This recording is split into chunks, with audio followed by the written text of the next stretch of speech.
In the throne room packed with people, the prince dropped to his knees before the king, and the king exploded in rage, accusing him of stealing his throne and roaring at him to get out, right now. The prince couldn't wait for this moment. He thanked his father, and his father just stared in disbelief, asking again, "So you're really not even going to ask why they're kicking you out?" This all went down in the kingdom of Jayton Nigan. Then Prince Noah, the seventh, hauled himself up from his knees and admitted he thought it was all his own incompetence. The king snapped back that the only thing that mattered was that he finally understood, because to his father's mind, he had zero talent for it at all. In this land, every heir starts on the exact same battleground, training side by side, so even if you've got no special powers, you can still climb up and become king. Pointing his finger at the prince, the king said he had zero interest and zero talent for the throne, then warned that throwing him into exile could spark a whole storm of nasty gossip across the kingdom. So he hands him the province of Carter. Like, from the outside, it's going to look exactly like he's been shipped off to rule as some kind of lord or something. Noah beamed and thanked him with all his heart, but father just didn't get what that was supposed to mean. Right then, the sixth Prince Dag, a holy sword-bearer, shouted for him.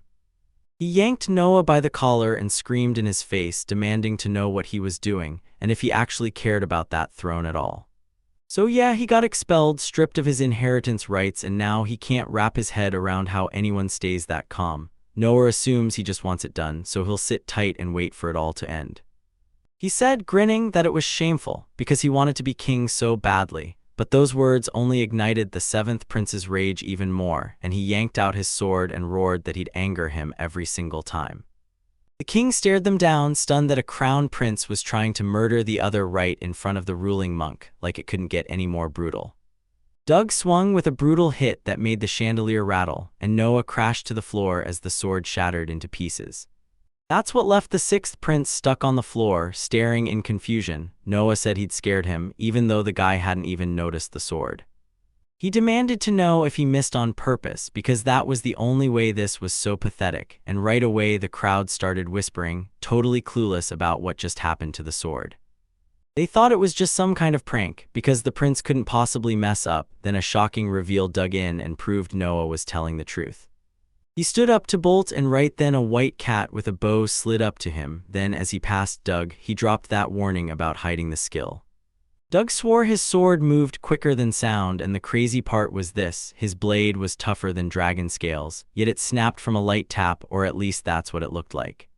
He remembered it all when the seventh prince lunged and seized his weapon with his own hand right as the hit landed, then spun around just to watch Noah walk out, shouting that he finally understood why.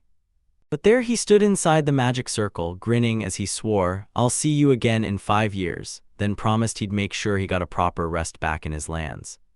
The king looked utterly baffled, unable to make sense of that strange glow, and the sixth prince snapped in anger, shouting for him to stop, but Noah ignored it, said his goodbyes, and vanished into the darkness. The hall falls silent, then the king's eyes go wide as he realizes it's teleportation magic, the kind only sages can pull off, or else it isn't really that ancient.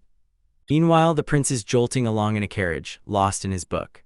White Cat Rory leaned in and asked if it was true he'd been robbed of his rightful throne, and he shot back that she better not have forgotten his massive plans. She nodded, saying she remembered him too. Then he grinned and admitted that stripping him of the throne, banishing him to godforsaken lands where nobody even knew his name, was exactly how he planned it. He beamed and said he'd finally lived the life he wanted. His whole plan had paid off, and Rory shot back with warm affection, even while jokingly getting pinned as a mediocrity. A sword master, a sage, a living legend, a hero reborn twice, so no, he's nothing like some clueless fool. The familiar blinked and asked how his third life could have spiraled into this nightmare. Then the hero leaned in and told her, "Listen close, because yeah, he'd been reborn twice already, and he'd saved the world twice too." Clutching his head, he snapped, "Being a swordmaster is pure torture. Everything in life circles power, and people keep dumping useless junk on you like it matters. Heroes always magnetize trouble and negativity, and the second monsters show up, they shove him in to clean up the mess." Then he lived the life as a hero twice, only to realize he hates the whole working part. This time he was reborn in a calm country as a prince, and climbing to the throne only meant one more nightmare. So he ditched the whole power game, acting like he was helpless and couldn't do a thing. And yeah, people swear he's talentless, magic or not, he can't even lift a sword right, and rumors say his head's full of water. Even during the assessment, he used magic to tweak the grades so he'd look useless, and that's exactly why everyone labeled him an incompetent hooligan. She finally told him, "I've wanted to say this for ages," but he cut her off fast, telling her not to hate him for it. Now she was stuck in cat form, so everything would be okay, and as he reached for the carriage door, Rory was left stunned. Right then, a massive boulder came crashing down and smashed the carriage to pieces. The horse panicked, and the cat in the carriage erupted in a terrified scream. But the main character ripped his way out of there using magic, and as he stared at the stone, he couldn't stop wondering, was it a meteorite or a chunk torn from a volcano? Right then, his familiar called out to him. A furious girl with cat ears and a swishy tail sat in the rubble and snapped that if they were going to get attacked, they should have told him ahead of time. Then he shot back that he had warned her, and she was just losing her mind. That irritated girl snapped that only he was the crazy one here, and he dodged and slammed back with inhuman speed since he'd switched to high magic now. He coolly shot back that she was spouting nonsense, and when he was a sword master, even a kid could pull off magic like that. Rory said it was just in the past. Then, snap, some weird noise cut the air and fear hit her hard as she gasped, "What are those footsteps?" They spun around and saw a giant beast's face looming over the tree, mouth gaping like it was ready to swallow them. They spotted a colossal turtle with a razor-sharp shell looming above the trees, and their stomachs dropped as they recognized it for what it was, a volcano turtle, an S-rank monster. She couldn't believe it. She was a demon, yet fear still clawed at her, and then rage exploded when she realized he'd sealed her powers. Rory's real form sat sealed inside the archives. He'd locked it up there as a kid, and now the girl demanded they not remember it yet because she was trying to figure out what they could do, but the guy twisted her words in a paraphrase, and that snapped the girl into rage. The turtle took a brutal hit on its shell and let out a nasty growl, while Rory shrieked in terror, staring as it teetered to fall right on them. Then he scrambled to yell for help. The protagonist finally tapped into the creator's magic, the blade, and when that fragment came charging in, he tensed up, ready to swing. He slammed them with one brutal strike, and every unit that came rushing in shattered. Cracks spidered across everything in every direction. Rory's jaw dropped when she saw the protagonist's magic. He shattered every incoming rock into neat little squares, and just like that, the danger vanished. Rory stared in shock because one swing of his hand shattered it right in front of her eyes. She swore it couldn't be done, but he just stayed calm and said he'd already broken it.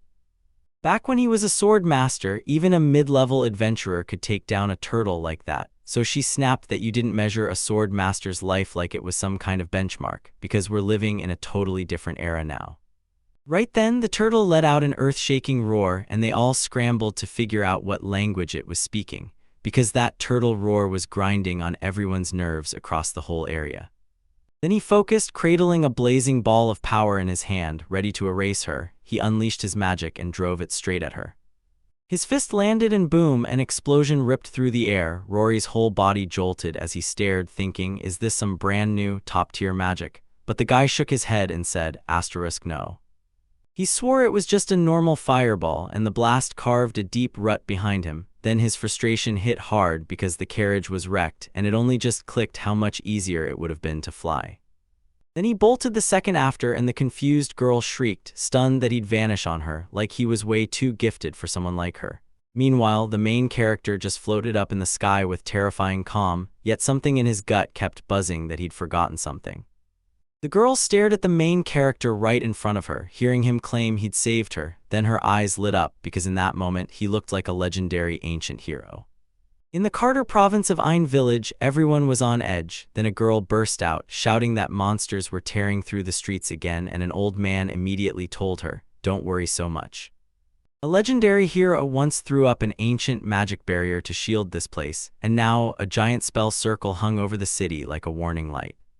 Long ago, when an ancient hero stomped through this very place, he sealed it with a protective barrier, so the elder is convinced you've got nothing to fear. But this city sits right next to an unknown forest, one that screams danger at every step, so Solista can't stop worrying because the barrier is ancient beyond belief. Will it hold? And all at once, people stare up and spot something moving in the sky. They spotted a volcanic turtle, an S-rank monster looming in the distance, and in the middle of the village they froze in pure shock, staring straight at it. That crushing hit sent the ancient barrier spiderwebbing with cracks, and the girl knew it was finally starting to crumble, while the monster erupted into furious rage.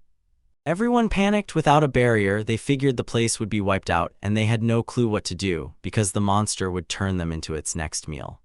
Even with the barrier up, they didn't bolt in pure panic. This village already had enough on its plate, like poverty, but it was Lista's home and she'd grown up here, so she wasn't backing down. She strode straight toward the monster like she owned the night, and everyone around her scrambled to guess her plan until she turned and yelled, "I'm going to hold it off." She sprinted for her life, and the villagers surged after her, desperate to stop her, while the monster's silhouette loomed right behind. If she kept running, they'd catch her in no time, but if this was her shot to drag that thing away from the village, she had to go for it. But just as things were going fine, the girl stumbled, crashed to the ground, and lay there in the wasteland. Then the turtle spotted her, and terror hit her like a wave. Right then, she saw a carriage cresting above the street, its roof crowned with a monster's head, towering out like a nightmare.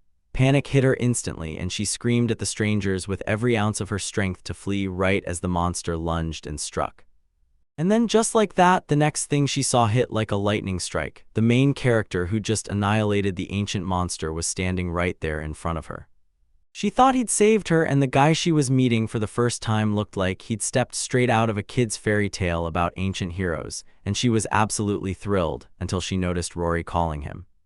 She plopped on the ground, rage burning because he just ditched her like he was nothing. Now she'd have to snap into her flying form and chase him down. Then she burst into yet another form and said she hadn't worn any shape but human or feline for ages, and that's when Lista finally saw it and shrieked, "You're a monster." Meanwhile, at the Lord of the Province of Carter's grand residence, the protagonist showed up, grinning, because the mansion was tucked deep in the wild, the perfect spot to chase knowledge, and trust me, you can't even imagine how good it felt. Nobody in their right mind would head to a place that remote, so he spun around and demanded to know what the girl with him thought. Then he found the place empty, and panic hit. He realized he'd totally forgotten her. Still, he brushed it off and decided he was fine. Right then, a monster loomed over him and barked that this was wildly, terribly wrong. It was Rory, furious that he'd left her behind and didn't even realize she was gone. Then he demanded answers, staring in confusion at who she was, and snapped that he wouldn't believe a word until he saw her real human form. Rage surged in her as she realized he'd just ditched her, so she flew over in her real form. Rory blared that he'd abandoned an assistant who mattered, and he snapped back that he hadn't seen her like this in ages. Her rage flared as she told him she'd never forgive what happened today, and she vowed she'd tear him down. The air turned razor-thin, and the guy leaned in, menacingly demanding again who she was planning to fight. His menacing stare sent a jolt through her, and she snapped that she'd think over her actions. Then he told her she caught on so fast. She shot back with insults, admitting she was terrified all along. Right then, Lista popped up behind the girl and went, "Seriously, this is incredible." One look was all it took to calm the dragon. The protagonist froze, baffled, and asked who she was. She flashed him a smile, introduced herself, and thanked him for saving her. Then their settlement got smashed by a volcano turtle, and he still burst in to rescue everyone, leaving Noah absolutely stunned by what she looked like. She lunged into his arms, thanking him again like she couldn't stop, and called him the new hero who'd finally tamed the dragon. Noah caught a sweet scent and asked why she said she could tell he was the new local hero, and Rory told her, "We talked about it on the flight," then added, "This village belongs to Carter Province." She insisted he was a good guy because he showed off his powers on day one, and that sentence sent the main character into a full-blown panic since he didn't want any of this. He realized his perfect plan had crashed, and then Lista pressed him, asking what happened. Rory snapped back that it looked like a seizure. In a full-blown panic, the guy blurted out, "What did you do?" Because everything had been perfect until this moment, and now she dragged this girl in, so it was suddenly out in the open that he was a genius. She snapped back into her human form and told her, basically, everyone already knew he was gifted, way back. Then he pressed her again. She said that without even realizing it, he'd already been leaving clues everywhere. Like that time a whole flock of monsters stormed the capital. He told them, "I only wiped you out because you wouldn't let me sleep." Then his mind flashed back. Yeah, back then he'd used stealth magic to slip in unseen. Rory muttered that he must have woken up wrong, that's why the magic wouldn't fire, and then the knights watched him cut through the monsters and their jaws just dropped. This is only one of the countless exploits they keep racking up, yet the king and his idiot brother still never get it. so the main character starts wondering if he's stuck being just as dumb as they are. Lista gushed, eyes shining because a legend had finally shown up in Carter province, and then she took his hand and welcomed the new hero with all her heart. Her eyes lit up with pure admiration. The guy started to mumble that he didn't know how to do anything right, but she cut in right away, calling it the most amazing kind of modesty for someone as incredible as him. And that's exactly what she figured would happen. Rory shot back with a bitter laugh, saying his dream of a carefree life had just been ripped to shreds. Then his loud cry echoed on its own, filled with disbelief as he blurted that he couldn't wrap his head around how everything had spiraled to this. Later, disappointment hit him hard, thinking, so this is where it all ends, and right beside him, a girl in cat form stretched out peacefully. He had to fake being helpless, so they'd shove him out of the castle and dump him in the borderlands for exile. Meanwhile, Lista threw on a maid's uniform and announced she was done scrubbing, then walked off before he could even argue. He thanked her anyway. No, he hadn't asked for a thing and still managed to impress the very first local resident he ran into. He pressed her for answers. What was she doing here? Then the moment hit. The kids had to head back to her village. She didn't hesitate and said, "From today on, I serve the master and repay the debt for saving my life." And just like that, he got the power to boss her around however he pleased. She drew a hard line on what she wouldn't do until a real relationship happened. He nodded and admitted, straight up, that she actually scared him, and she probably knew it too, only she didn't have to work at it. She thought it meant that since he ruled this land, he'd hand everyone happiness on a silver platter, so she figured there was no reason to work so hard at all, and that's when it hit him like a truck, because he was horrified, totally baffled at how she could have twisted it that way. Rory swore there was only one person in town who knew about his powers. The local lord demanded proof, and Rory was convinced that only she knew. Even if she begged him to believe, no one would ever take her word. The servants of the old lord are still tucked inside your mansion, and you better prove how powerless you are before they see anything else. Right then, a knock rattles the door and he swings it open to let them in. Sebastian, the Carter estate's head butler, burst into the room, then snapped into a bow and greeted the new master like it was showtime. The protagonist snapped to it that he was on the hook for the servants, and he hurried in just before things spiraled into the worst possible outcome. Then he called him Grandpa and asked, "Got any questions?" The man snapped back that the rumors were spot on. He really was rude, and Noah was stunned by how fast it came out of him, so he kept going in the same disrespectful spirit, calling him out for being disrespectful. Then the man snapped his head up and told the gentleman, "I heard the gossip about you already got to us, an incompetent prince, a total royal mistake." Deep down, the boy felt a cruel little spark of relief, so they really did see him that way. Then it hit him, he didn't just dislike him, he wanted him gone, and his savior had finally shown up just to keep him looking useless to everyone. Before the moment could settle, Lise jumped into the conversation. She told him that Mr. Noah was an absolute legend. He saved her and the whole village from that volcano turtle, and the moment he heard her, he shot back a mental shh, "Be quiet." He snapped back that nobody would buy the idea he could beat a volcanic turtle, because as the master of these lands, he couldn't possibly do anything at all, just like the protagonist had been expecting. He blared that the only host he'd accept was former Lord Manota Carter, and Noah snapped back that it sounded wildly irresponsible. Lista asked if it was really normal to keep someone like that under her thumb, and he told her everything was fine. If it ever bothered her, she could just send him back to the village. He said it was only natural they didn't like him. After all, nobody should hand a massive territory to someone like him, and Sebastian nodded right along. Noah panicked, thinking the butler was about to kick him out of the territory, so he grabbed at the only reason he could find, that he was useless, and then he threw himself into the man's arms, tears pouring down, thanking him for everything, and the whole thing stunned him. The protagonist told everyone, "I'll learn to handle this for the sake of these lands, no matter how many times you hit me." And this butler, he vowed to give it everything because with his help, he'll finally prove to all the other workers just how completely useless he really is. All of it just to protect his reputation. Sebastian looked at the guy and thought, "Yeah, I've accepted you," even with all that disrespect, calling him his confidant, but he still couldn't figure out what role he really played. Like, was he one of the king's judges? But deep down, he still crowned himself a useless prince, saying it loud and proud so nobody would misread him, and he declared he had no reason to stick close to anyone but him. After that, he stormed off, and the protagonist finally felt satisfied that the conversation was over. Rory even snapped that it had been a total drag, with no real reason behind it. Night fell, and everyone squeezed into the cave, trading whispers about the new ruler of the land, his mind, his powers, and how the old lord was just like him too, and somehow, it always ends the same way. They exile anyone they can't control to the province. A hooded man in a dark cloak, wings spread wide on his back, announced they were continuing, and nothing would stop their plans. Every single person nodded along, and then he grinned and told them to thank the prince. He gleefully declared that the world of men was about to belong to them, while some scary crisis was likely creeping up on that reckless prince. Then all the estate's servants spilled into the hall, and up on the second floor the butler stood ready in front of them, declaring he would finally present the new master, Mr. Noah Carter, the fresh owner of these lands. The main character marched into view and sat on the throne, crown blazing on his head, draped in nothing but a cloak, while Lista fanned him like it was sweltering, and the cat curled up right on her lap. He told them he was praying their teamwork would pay off, then waved Lise back and asked her to step away, because he was still trying to figure out what kind of performance this was. When Lise pressed him, he said it was exactly as it should be, and that it didn't look stupid at all. Everyone nearby froze in shock because the useless prince wasn't a rumor at all. He was standing right there. After his greeting, people could only scramble to predict the chaos to come, while the butler's irritation burned hotter with every move. He stared down at them and felt it. No one was ready to accept him, so the butler snapped, shouting for him to get dressed right now.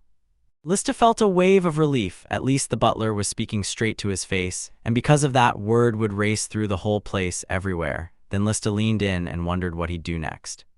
He said he wanted to look even more ridiculous, this time, dressed for it, and then he flicked his cloak and barked at everyone to listen up. He blurted out that starting today, the staff would be swapped, and the maids went pale. "Are you really firing us?" While the butler spiraled into panic, demanding what on earth he was planning. The main character couldn't believe a word they heard. Firing that many talented workers is pure irresponsibility. Rory grilled him, asking if he was plotting something dumb again, and if he was, how would he tell the truly talented from the rest? Then he jabbed a finger straight ahead and snapped, "I'd just point at whoever's sitting in the front row." He snapped his finger at 3 workers, name by name, and declared they were all fired. Then the whole staff erupted into panic, not knowing what hit them. Sebastian snapped at him to cut the nonsense. These 2 were the most talented, and Noah had been here the longest, but Noah shot back with mocking sorry, saying his soul was destined to do everything his own way. And he patted himself on the back, acting like he'd done everything perfectly, firing people for no reason at all, right up there with the most reckless person alive, and that's when the crowd started to grumble, because this couldn't possibly stand. The moment he pointed, the crowd he named twisted into demons right in front of him, demanding how he'd even recognize their true faces, while the butler nearly collapsed in pure terror. Noah jolted in shock when he snapped, "How dare you act like workers?" Then one of the demons pressed, "How did you expose us?" And the guy replied, "To spot a demon, you only need to catch even the tiniest trace of their magic." With one glance, the demon froze in shock, sensing her instantly. Then Noah snapped, asking if it was really so bad that the servants were demons. The butler couldn't make a single word land, so the demon snapped back that they were humanity's sworn enemies, the kind every kid already knew. Fury flared across his face. The protagonist stared at Rory, totally confused. "Wait, is that true?" She nodded and told him, "Yeah, unlike your old life." He couldn't believe he didn't know, and Rory snapped back, "Because you skipped every single class at the castle." He clutched his head and swore he only fired the employees with the highest magical potential, and now look at the mess it unleashed. Rory blurted, "Are you okay?" because it didn't make sense. Then Lista's eyes lit up with pure admiration as she told him, "You're not just any guy, you're a lord who can spot demons at a glance." She felt inspired. This is exactly what she'd expected from him. Meanwhile, the demon's fury erupted because his plan to smash humanity got brutally shut down thanks to him, and when he finally let his power loose, he roared, "This can't be real." His body started shifting, horns swelling bigger by the second, while his ears sharpened into deadly points. Then he snapped, vowing to wipe every last one of them out, and shouted for the others to start the fight right now. Noah was right there, and he snatched his hand before it could go any farther. Then he admitted it was his fault and begged him to calm down, because there was no reason to rip everything apart and pull back the words about firing. The demon froze in shock. He couldn't even process how he was suddenly right beside him, and then he felt it. that hand slammed down with such brutal weight he couldn't move a single inch. Through the demon's eyes he looked terrifying, his gaze blazed like it was on fire, and the voice he heard from that guy sounded pure evil, promising him a life of peace from this point on. Terror hit him, so he bolted to hide, only to smash straight through a wall and spill onto the street. Eyes brimming with tears, the main character couldn't figure out why he was fleeing until Rory snapped back, "Because you're scared and you just didn't see it." Noah clocked the staff huddled in whispers, shocked that he'd unearthed demons and nearly ripped them to pieces. He muttered that it was totally impossible. Then the girls stared at him like he was a legend, and Lista was counting on him to pull off exactly that kind of miracle. Then they scooped him up in their arms and swore they'd serve him to the end, insisting that Carter's lands would thrive under his rule. As they hurled Noah around, he let out a frustrated sigh, and Rory cheered that he'd somehow racked up even more followers, until Noah snapped at her to shut it while the butler stood off to the side. Sebastian dropped to one knee and said, "It turns out our longtime workers were demons all along, and even their old master couldn't spot them as spies from the demon world." The protagonist lunged to stop him, but the man pushed on anyway, like he refused to let him ever believe this was the end. The boy lunged into his arms, begging him to keep going because Rory loved him, and the man snapped that he didn't want him getting any closer. Rory just sat off to the side and muttered that this road was going to be brutal. The main character was planted in a chair, locked onto a manga, when he asked Lista about the barrier hovering over the village. Then she stood right in front of him with a huge backpack. The girl said she'd gone into the village about an hour ago for supplies, and it looks like the barrier's destruction has everyone on edge. After he tore through her luggage, the truth hit him. She wasn't just visiting, she was moving in for good. Rory saw it too. She hadn't even bothered to ask what they thought. Noah admitted he didn't even know there was a barrier hovering over the village. Then a breathless Sebastian came barreling up, mocking the incompetent prince for daring to think he could possibly know anything about the lands he'd been handed. The boy rushed back in for another hug, thanking him for coming and reminding him he wasn't worthless, while the man kept trying to shove him off, totally baffled by why Rory was still so kind, and Rory just couldn't get his head around what was wrong with these people. The butler pointed to the map and told them the village sits right on the edge of a deadly forest called the Abyssal Forest, but the village's barrier keeps the horrors out so everyone can live in peace. Noah still couldn't wrap his head around it. Why would anyone choose to live this close to something that dangerous? Lista said that under the ancient hero's barrier, life was perfect until it started crumbling out of nowhere. Sebastian snapped that if it kept going like this, the village would vanish for good.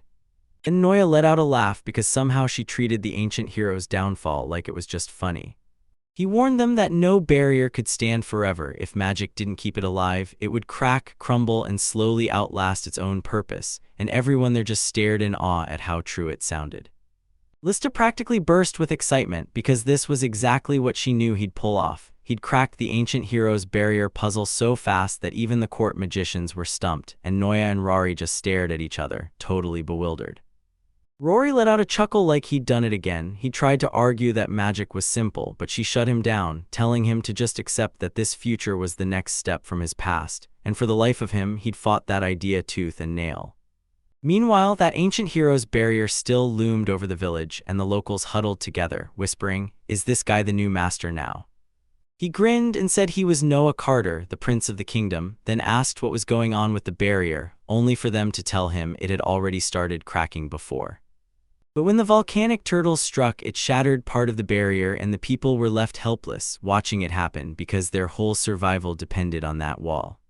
He slapped his own chest, swore on his blood he'd restore the barrier, and told them to trust him. Right then, everyone in the room was fired up and believed. Rory stared at his own thoughts because if he truly wanted everyone to label him a loser, there was no way he'd bite off fixing the barrier like this. He claimed it was all planned, voice rock solid, and that confidence made it scary easy to fail. If he didn't match their expectations, he'd instantly lose their respect, so she demanded to know how he planned to do it. Then he told her, "Watch closely," stepped under the circle, and let out a steady breath. Raw energy roared around him, yanking his clothes up like the air itself was obeying, and he said, "I only need to pour in a little to power up." He poured his energy straight into the magic circle, and Rory gasped, because it was only one drop of power, and the protagonist thrust his hand toward the barrier. So if they were gonna panic over him, he'd just wipe himself out for good, and then giant cracks split across his body. The crowd went white with fear as he shattered right in front of them. He swore he could fix it, and the crowd's faces twisted in horror, because without that barrier, what would they do? Some families had called this place home for generations, so was this really some problem prince? He decided he had to prove loud and clear that he was totally incompetent, but he knows he messed up and will swap it for a new one later, and Lista had everyone stand down because it was only a misunderstanding. She said, dead serious, that he did it on purpose. Then every face in the room twisted with shock, and they demanded answers again. She snapped that earlier he'd warned it was useless to hide behind the old hero's barrier. Then she pushed past the protagonist as he tried to stop her, insisting, he's here now, and from this day on, he'll hold the monsters back. The whole village and Noah were stunned. He tried to play it down, but nobody would hear him. They were sure the new lord would wipe out the monsters, because in their eyes, he wouldn't keep the barrier going for nothing. To them, that made him an absolute godsend. They circled him and started gushing praise, and the main character jolted back in pure horror, because this village just didn't make sense to him at all. Rory said she felt like someone had just been handed a new object of faith, and no matter what he'd done, it was building right to this. He snapped back that it couldn't be that dumb. And right then a scream tore through the air, and the villager pointed. Far off, a whole army of wild monsters burst into view, each one gripping deadly weapons, and they were coming straight for the village, while everyone stared in shock because nobody could figure out how they sensed that the barrier was gone so fast. Then everyone's focus snapped to the gentleman, and a sharp thought hit him: what would happen if this chaos kept going? Rory couldn't even wrap his head around what he was feeling. He snapped that it didn't matter what you told the villagers, because he'd charge those monsters head first and let them crush him. Then he marched right up and let out a heavy, loud sigh. Next, rage warped his face, and every monster in the room snapped into terror. Some even started bawling on the spot. Then they bolted with lightning speed, kicking up a cloud of dust, and everyone there gasped, because he slammed into the monsters so hard they scattered in pure terror, just like they knew he'd do. The main character straight up froze, completely unable to grasp what was happening, while Rory let out a calm sigh and said she understood it all. She saw him slam the barrier with way more force than normal, and when she called him out, he shrugged it off like it was barely anything. She said monsters can basically taste magical energy, so they tracked its faint traces right away, and since his mana was sky high, he felt terrifying to them, and they bolted. He then dropped hard to the ground, stunned by the shock that hit him. With shaking excitement, Lista swore those terrified monsters would never crawl back to the village, so he didn't waste time fixing the barrier. He grabbed the fight himself and drove every last one away.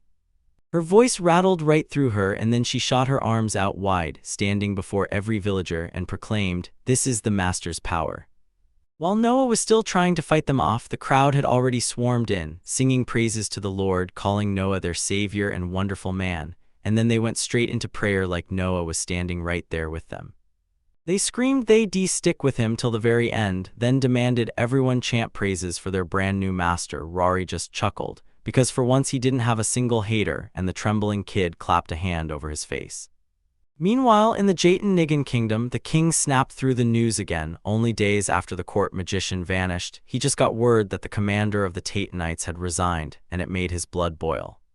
Bit by bit, the knights and mages are throwing in the towel, each one repeating the same bitter line: why serve in a palace with no Lord Noah?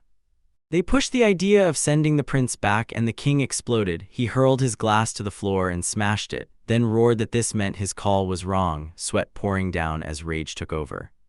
He snapped that the guy was a total loser and kicked him out, no doubt in his mind that he was right. And right then a girl burst into the room and called to the king, making him lock his eyes on her. Saradia von Graham, a lady from the Grand Ducal family, rode into the king's castle like fate had arrived. The king of the entire country rose from his throne, then stared straight at the girl marching toward him.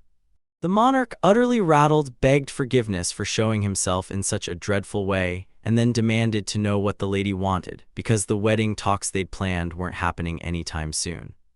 The girl shut her eyes tight, then said, "This is exactly what I wanted to talk about," and made it clear she was breaking off the engagement. The king snapped to attention and demanded to know why she wanted it this way, and the lady just sat there, because that grand family was one of the great ducal dynasties, and the king wanted them right beside the kingdom for as long as he could. Saradia fixed her hair and smirked. Yeah, she was meant to be engaged to the 7th Prince of Noah.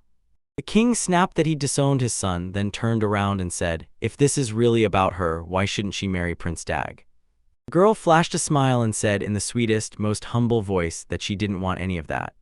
The king's expression twisted dark and the girl snapped back again. She'd only agreed to the engagement with Prince Noah until he got thrown out of the kingdom, and suddenly she had zero reason to keep it going.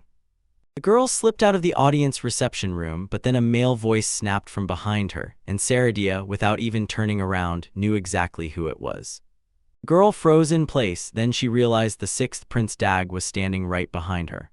Gasps tearing through his chest, the prince begged the girl to hold on, and he refused to swallow this break in the engagement, grilling Saradia hard, demanding to know if her words were true. Saradia locked eyes with the boy and snapped back that her heart was still pledged to Noah, and she wasn't going to give herself to Doug. He was horrified, then shot his hand out like he could stop the truth, refusing to accept it, stammering, panicking, and begging her to wait while he tried to make it make sense. Doug was convinced Sarah was the perfect match for the ducal heiresses, and even though he'd never had a girlfriend, Noah was standing in his way with that engagement, so Doug figured this was finally his shot to get married.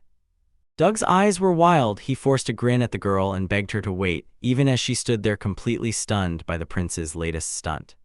Doug reached for the girl, but she snapped her hand up and slammed his away with every ounce of bottled rage. Sarah's face went stone cold as she said she'd never let a useless man like him touch her, then dared that she'd rather slit her own throat and die than ever marry someone like him. The girl spun away again and marched on while the guy crumpled to his knees, staring after her like he couldn't stop it. The prince clutched his head, baffled because everyone around him kept raving about his younger brother, and he couldn't figure out what made Noah so special. Without even glancing back, the girl eyed the guy and basically thought, "You don't get it, so that's why you're a cabbage roll." Neither the king nor the sixth prince could make sense of how it all spiraled this far, and their rage snapped at the seventh prince, while Noah bolted into the chaos, Rory the cat strapped to his side. Rory, in human form, found the guy slumped face down on his desk in his office, buried under paperwork, still baffled by why the world's full of secret meanings, and then answered him why he can't just throw in the towel with a shrug. The girl snapped that his so-called irresponsible moves always end with him crowned one, then laid it all out, how he caught a spy hiding inside the mansion staff's minds, and how the monsters scattered the second they set eyes on him. Noah stared at his own hands in pure horror, and he couldn't wrap his mind around why this was happening. Then Rory shrugged, totally baffled, and said it was because the main character was an idiot. She sank onto the sofa, lifted a finger, and set it straight. The young man wasn't educated, plain and simple. The main character shot back that this choice was third on the list, and the girl blew up. Then he just stared like, "I swear I don't get what's going on in this guy's head." Noah started breaking it down like, "I'm not the guy who shuts you down, I'm the guy who tells you you can do anything." And then, boom, he can't help messing it up right after because somehow that makes him look even worse. As he stared up at the window, she said everything he did was a bit different this time, and then she watched the leaf start to drift down and she gasped. Rory snatched the scrap of paper off the floor and demanded to know what it was. Without even glancing back, the main character snapped that Sebastian had planted some heresy, and the girl raced through the notes, then confirmed it was the words, "Village Reconstruction Project and Grind." Rory snapped that they have to rebuild everything the monsters wrecked after the barrier crumbled, but with no real male fighters left, she's terrified. If that guy fires up repair magic, will it be enough? He looked horrified and grinned anyway, saying they were nuts, because if he restores everything, the load would shoot up by several times. Rory just muttered that the kid is lazy, like always. Noah shrugged and said there isn't a single person who doesn't hate having to work. The main character closed the distance to the girl, answered her with confidence, then took the document he needed and flashed a smile. He shot the girl a quick wave and told her he had to leave, and she blurted out in shock, asking if he was really going to take on her request. The young man spun toward her and smirked, saying it was a secret for now, he wasn't spilling it yet, and the girl stared at a dark end, her gut screaming that something horrible was coming. The carriage rattled ahead as Rory and Noah sat inside. Rory snapped that the city's exhibition was stalled because there weren't enough workers, and that hiring hands from a private guild would fix everything, and Noah just grinned and said, "Yep, she's right, I already knew from reading Japanese comics." The girl told him Carter's lands weren't exactly swimming in cash, and the guy nodded right along with her again. The familiar pressed him hard. Can you pull people together without magic or money? And are you planning to use restorative magic or head back to the capital to beg for help? The main character said that hiring someone from the capital would only boost his reputation, and the girl snapped, "So what are you gonna do then?" And the guy just stared off, thinking hard. In the woods around the strip, bandits armed to the teeth swarmed in and trapped the heroes in a tight circle. Rory spotted the cart slam to a stop, blurted, "What's going on?" and that sudden pause freaked the horse out. The girl told the main character, "I'll go see what's happening outside."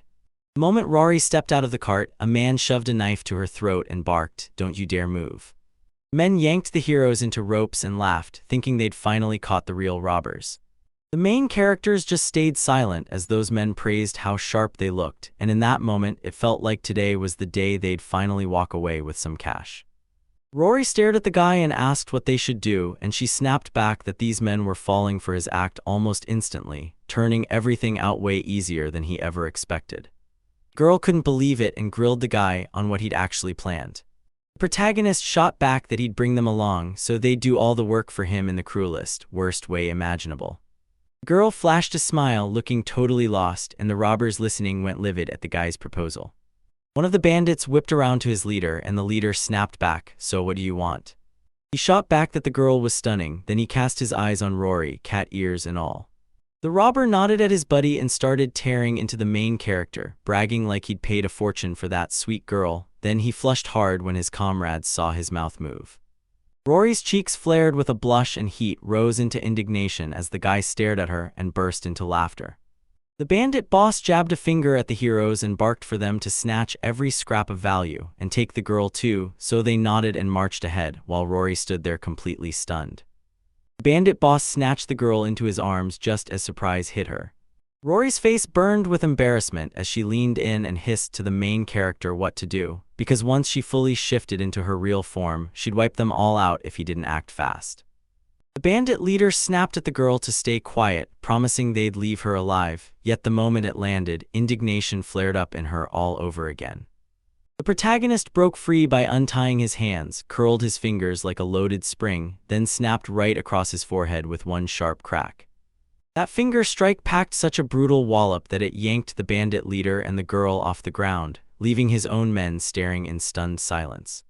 Riding in like a storm, the leader crashed down from the sky, and the other bandits shouted at him from the ground.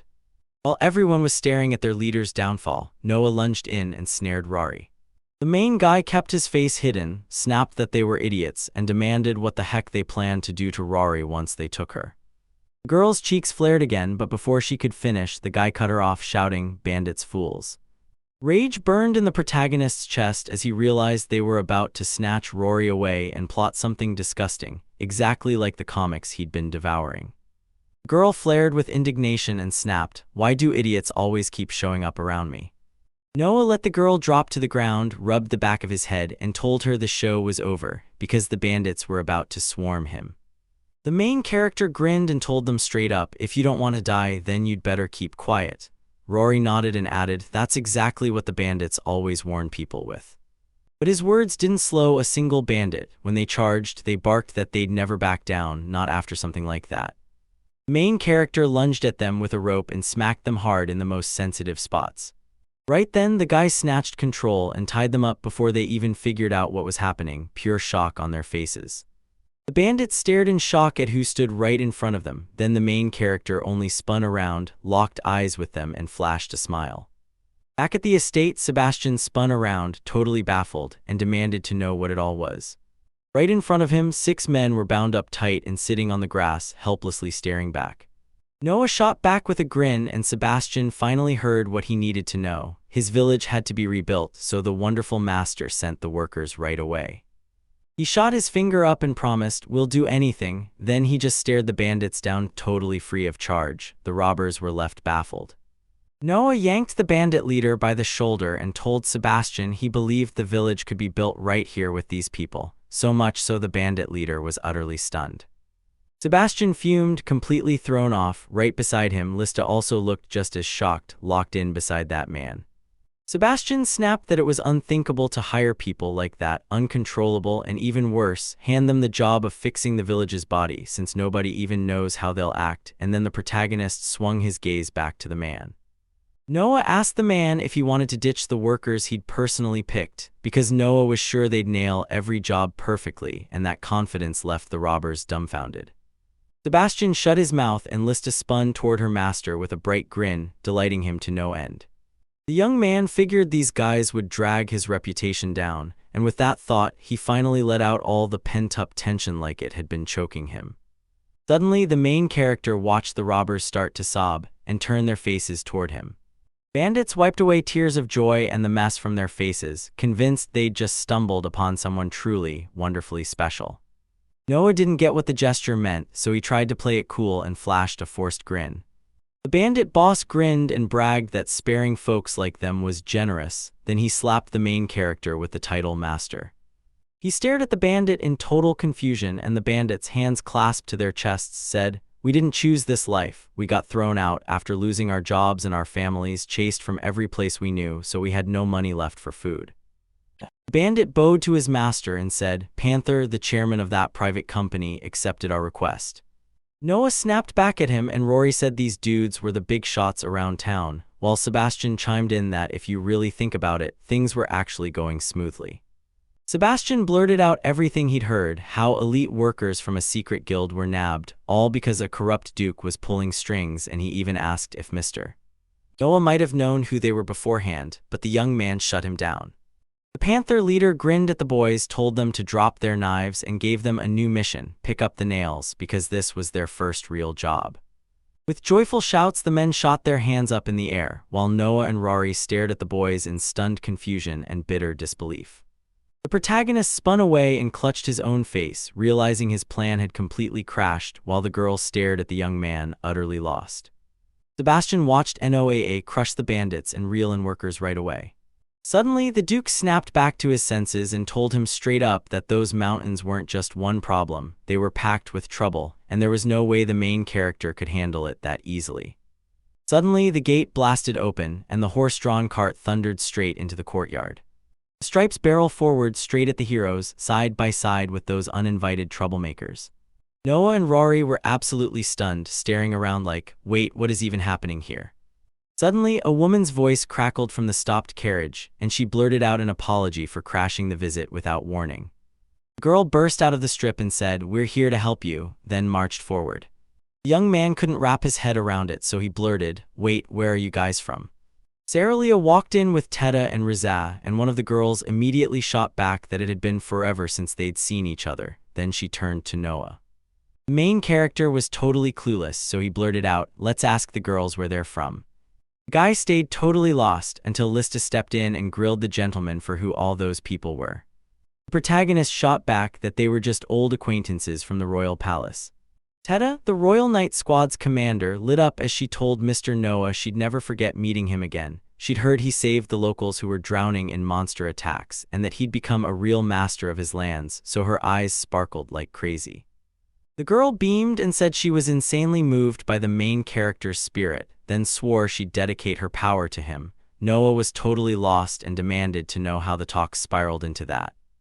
Riza, the court magician division's instructor, leaned in and told her partner, "We haven't seen each other in ages," then flashed a grin, "and the Mistress of Shadows is ready whenever you need her," as she tightened the bandage over her right eye.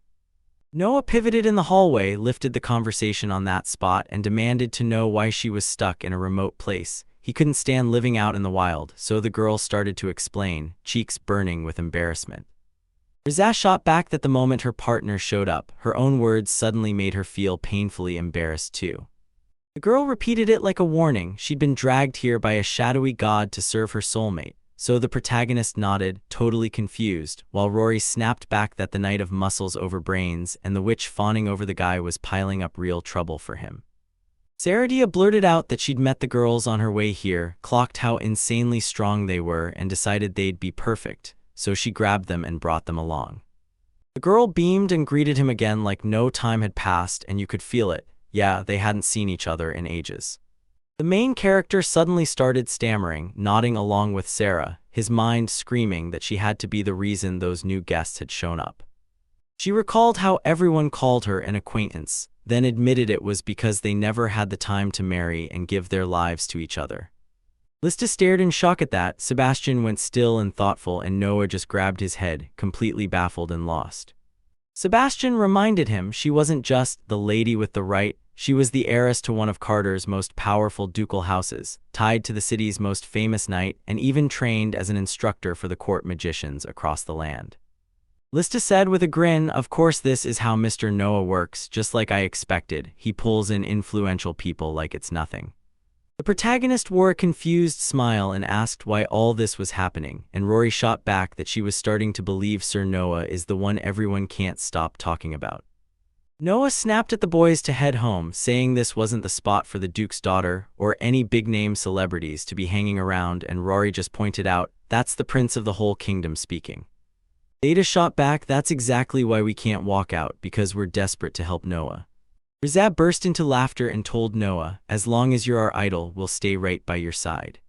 Sarah said she, the Night Lady, and the Mage Lady were all on the same page, so we all teamed up and rushed in to help the main character. Rory shot back that there was yet another powerhouse with wild charisma and asked what Noah would do. Then the guy realized he was out of options and started talking. Noah grinned and said it was duel time, while Rory just stared, completely lost on what the heck he was thinking. The familiar snapped, "What's this for?" and the young man grinned, saying it didn't matter what happened, those guys would still stay right here no matter what. The protagonist grinned and said, "So yep, we're changing the plan." The young man spiraled into ways to prove he was talentless for real. Then Rory snapped back in shock, stunned that the kid's own life had taught him nothing. Noah shot back that if he lost that duel, they'd lose steam fast, the locals' pleas would crash immediately, and everyone would stare at his opponent's talent, not at him, so Rory finally got exactly what he was trying to do. The girl demanded to know if they could at least hurt him, physically or mentally, and the protagonist just chuckled, told her that wouldn't be easy, then laid down some rules. 2 hours later, the whole city buzzed as people gathered and started whispering about the guy who was about to face the court magician, and the commander of the Royal Knights too, only for the crowd to snap. 2 against 1 is straight up unfair. Noah spotted the locals piling in fast, then shot back, sarcastic, that they didn't have anything better to do, while Sarah declared she'd be the judge, because, according to her, it was an honor for Surat Ivan Graham to take the role. The girl kicked off the rules with a grin, simple as it gets. You'll step into the unknown forest and hunt monsters, then come back when the hunt is over, dragging your prey with you. The champion is whoever finally drops the strongest monster. No trophies, no mercy. If you come back empty-handed, you're getting disqualified. The girls geared up for the hunt. The guy acted like it didn't even matter as he scratched the back of his head, and Rory lounged on his shoulder like a cat. Duel's opening bell finally rang, and the girls, alongside our main character, charged straight into the forest. The boy demanded to know why she was back in cat form, and Rory snapped back that too many people were around, and that it drove her crazy. Right then, a girl snatched the microphone and shot up like she was about to start speaking any second. Lista stepped up as the commentator and promised she'd narrate every single thing people saw. The girl perched on the tower's peak, scanning everything in silence, while the guy leaned in with dripping sarcasm and demanded, "So what are you doing up here?" Lista heard a massive roar in the forest, then a beam of light ripped through the air ahead, so she started to blurt out that it was breaking their path, and right in the middle, her sentence got cut off. The girl leaned in and said that the Knight Commander, Tita, was already marching ahead. Tita told everyone that sure, she didn't know why the prince kicked off the duel as a knight, but she wasn't about to hesitate. She poured every bit of strength into it and sprinted straight at the monster, a massive snake coiled and waiting. With a razor-sharp swing of the ball, she struck the monster down in one move, then didn't even look back. Lista started gushing about how she could split a monster in two with a single swing and just keep growing it like it was nothing. Rizah shot me a look and said, "I figured you'd expect this from someone who worships strength, but the one with true dignity, the one who actually went and contacted the prince, was only her." Poppy the girl stood face to face with the very same monster, staring it down. Rizah snapped his command and made everyone stare at the witch's dark power. Then he raised his staff and started casting a spell. The girl launched her maximum power Star Strike spell, and the snake detonated in a fiery explosion. That tiny blast was just the warning. then a massive explosion detonated with a thunderous roar. Everyone stared in shock at that kind of power, and Lista instantly said, "Of course." Lady Rizza threw up a barrier to shield all of us from the blast. Noah slipped away from everyone, spotted the explosion, and called back that it looked pretty damn good, then said they were holding up just fine and it was finally his turn to start. "I told you to watch the protagonist's steps," then I said. Noah finally launched his journey. The girl blurted that she spotted a moving figure, then snapped, "Watch closely," because their good-looking master was standing right there. Noah blushed with embarrassment and snapped, "Who gave you the right to let Lista step in as the commentator?" With all that eyes on him pressure crashing down, the main character finally swallowed his pride and admitted there was nothing he could do. The young man leapt straight into the abyss and shouted at us to try going here. Lifa's world shattered when her master vanished, and she started shouting that something was wrong, calling out for Prince Noah. The young man finally ripped himself away from the commentator, and pure relief lit up his face. Rory demanded to know what the protagonist planned to do to prove his weakness, and Noah snapped back by spelling out the victory conditions, then said it was all painfully simple. The guy fired back that they'd handle the tiny stuff and keep the ball moving like in Pokémon. Then he said the little slime would pop out, because that's what he calls it. Rory, shaking with worry, said she just hoped they'd run into them since they should be down here at the foot, right around here. The young man shrugged and said the usual ones pop up anywhere. They stared down in shock, and there it was, one bright ray like the sun, cutting through everything the moment they finally remembered. The slime was sprawled on the grass. The guy answered like, "Yep, right here," and then they stumbled right on it. The protagonist snatched up the slime, squeaked that he felt so weak, and asked the slime to look at him already. Rory snapped out in shock. This slime wasn't just weird, it was golden and glittering like it had stolen starlight. Noah just shrugged her off and told her, "Back when I was a swordsman, slimes could come in all kinds of colors," and the familiar went totally pale from the shock. Rory demanded to know what the guy was about to do next, because it looked like he was gearing up to throw down. The main character told her, "I already beat him," and the slime shot up to heaven, leaving the girl completely stunned. He snapped that it was instant death magic, then demanded, "Why are we fighting at all, if we can handle everything at once and dodge needless damage?" Rory blurted the hero's words about instant death magic and pure terror again, then shot back, "Was it the exact same ancient shadow magic?" The cat girl snapped back that nobody in this world could pull off spells like that, while the boy shot back that, back in the day, it was mandatory to learn them. Rory clutched her left eye in the side, then said the guy finally tracked the monster down, so now, what's he doing next? The protagonist shot back that Tedda and Reese probably don't have time for him right now, and since nobody's around, his announcement must have been missed, so he could finally crash and then ask them to wake him up later. The young man dropped onto his cloak, and the boy's shocking calmness hit like a familiar surprise. Rory flinched, paused, and admitted it was seriously weird to nap in some unknown forest that reeked of death a mile out, like the guy himself was haunting the place. A few hours later, the main character bursts back among the people. Lista locked eyes on her master. The moment the citizens saw their master come back, they erupted with cheers, calling out to the Lord as he returned. Lista's eyes filled with tears as she blurted that she was terrified for her master, and the young man rushed in to soothe her, apologizing and taking the blame himself. He admitted that when the hunt took over, he totally lost himself, and somehow time slipped right out of his hands. Rory rested on the boy's shoulder, already imagining the moment he'd finally ask what monster he'd slain, then hearing the answer, it was a slime. Noah threw out an apology for the wait and hurriedly asked if the girls had made it back. The girls stood there with that mountain of monsters lurking behind them, and right when Tedda finally nodded at the guy, she snapped back that they'd come back just a couple minutes ago. Tada snapped back that she wiped out 15 ancient dragons, and Rizza shot back that it was only 5, because she'd accidentally torched 2 or 4 in the process. Rory realized they were lagging behind while the girls were cracking dragons like it was nothing, because the dragons were sulfur monosulfide different, and she had no clue what kind of hunters those girls really were. Sarah strode up with a grin and told him, "All right, now it's your turn to show that pig the monster you just wiped out." The boy shut his eyes, jammed his hand into the platform's inner edge, and told Sarah that the monster he'd beaten was a slime. He pulled out a tiny, dead golden slime like it was a trophy. Crowds swarmed in fast, surrounding the tiny monster as everyone stared at him like he was about to change everything. Everyone stared at the spreading slime and blurted, "Wait, are you sure that's slime?" Noah felt mentally jubilant, convinced everything was finally right, because he was the only one who came back with that one tiny slime, and now he was somehow certain he'd become a truly awful lord. Soon folks started whispering that the gentleman had only bested a single slime, shocked not just by how tiny the wind seemed, but by the fact that even after all that time, the slime still glittered. Suddenly, Sarah snapped back to herself and demanded they wait, because they swore it was the same one. The girl added that according to whispers, the insatiable king was rumored to dwell in a hidden forest, and right in front of them stood the Slime King at last. The villagers fled without a second thought because they believed the girl was right. It was the very same legendary monster.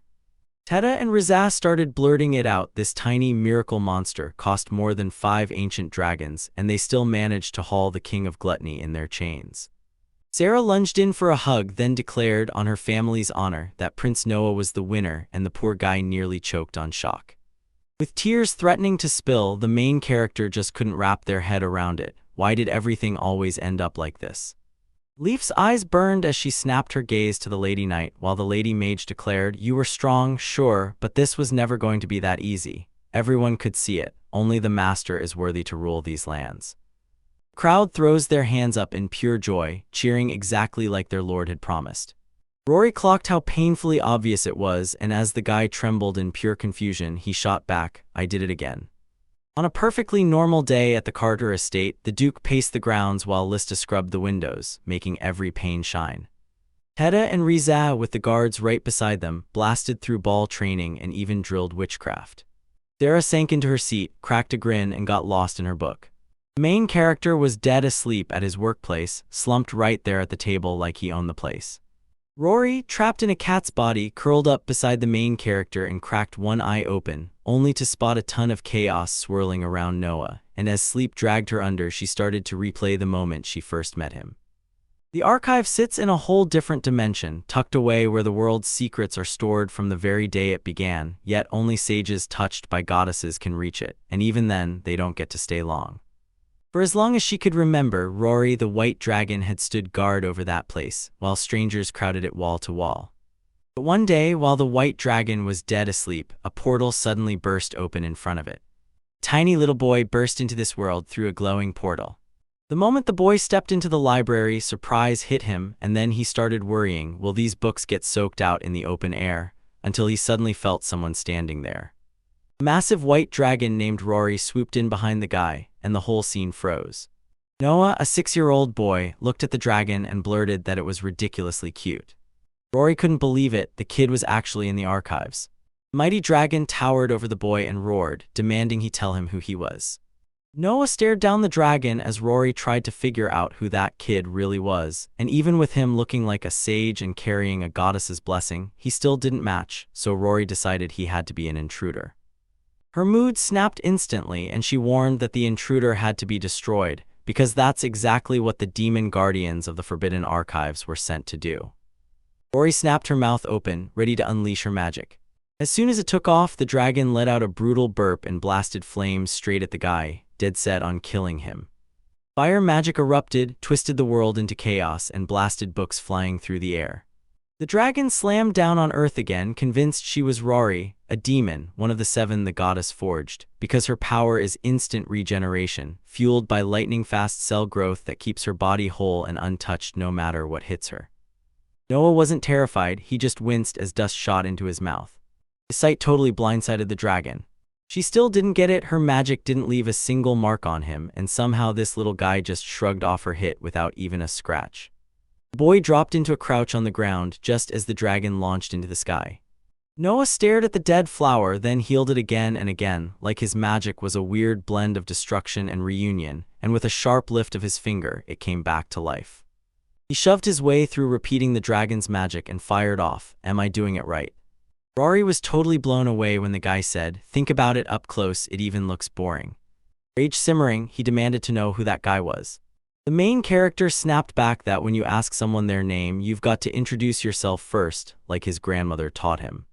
The dragon looked utterly thrown, then blurted out, "Are you scared of me?" Noah shot back that he'd just copied her magic, so what was there to fear? Roly got it, maybe it made sense, but she couldn't forget one thing, Noah was dealing with a dragon. Rory suddenly snapped back to the life she had before she guarded the archives. She lived like a goddess, and everyone feared her. After that, people bowed to her, then immediately kept their distance, because they knew her power wasn't something to mess with. That's why watching a guy like him show up felt completely unfamiliar to her. The dragon shot back that her name was Rory, and she was the demon sworn to guard this place, and then the boy answered, "I'm Noah, I'm the 7th prince." Rory demanded to know how he ended up there, and the guy shrugged, saying it all happened by pure accident. Noah told Rory he'd been leaning over the castle when a dimensional rift tore open in front of him, so he jumped in and that's how he ended up here, and Rory stared, stunned, asking how he even got into something like that. The dragon figured it out the moment the boy slipped through that spatial rift. He had to be from another world, and if he stayed here it could kill him too. Then the boy gasped out of nowhere. Noah spotted a jaw-dropping stack of rare books lining the shelves in front of him. The main character snatched one of the books like it was the key to everything. Rory snapped at the boy, yelling at him to keep those grime-caked hands off the books, then called him a little idiot. She understood her whole purpose was guarding security tech, and as the shield for this place, she wouldn't let that guy so much as lay a hand on them. Rory shot ahead of the guy and launched a brutal magic attack, ready to take him down. The main character snapped aside at the last second, narrowly dodging the attack. Noah launched himself onto the bookcases, and just like that, the dragon ground to a halt. The protagonist stared as the barrier started to materialize out of nowhere. Noah told her to be careful, because if she wasn't, she'd end up tearing up her own beloved books. Rory shot back that her magic sealed those books tight, so instead of fretting over them, he'd better worry about what's happening to him. The protagonist smirked and shot back, "Yeah, I am," making it crystal clear they were safe and fully protected. The young man said it meant you could test your luck and try something for real while you're still inside the dragon's magic. Noah ripped the ball apart with his bare hands. Rory's jaw dropped at what that guy could do. The main character launched fireballs like a weapon, and the air lit up with every blast. As the dragon darted and dodged, blazing fireballs tore into the bookcases. That dragon barrier started to split and Rory clocked it instantly, like the guy realized in the same breath that you don't just grab books so easily.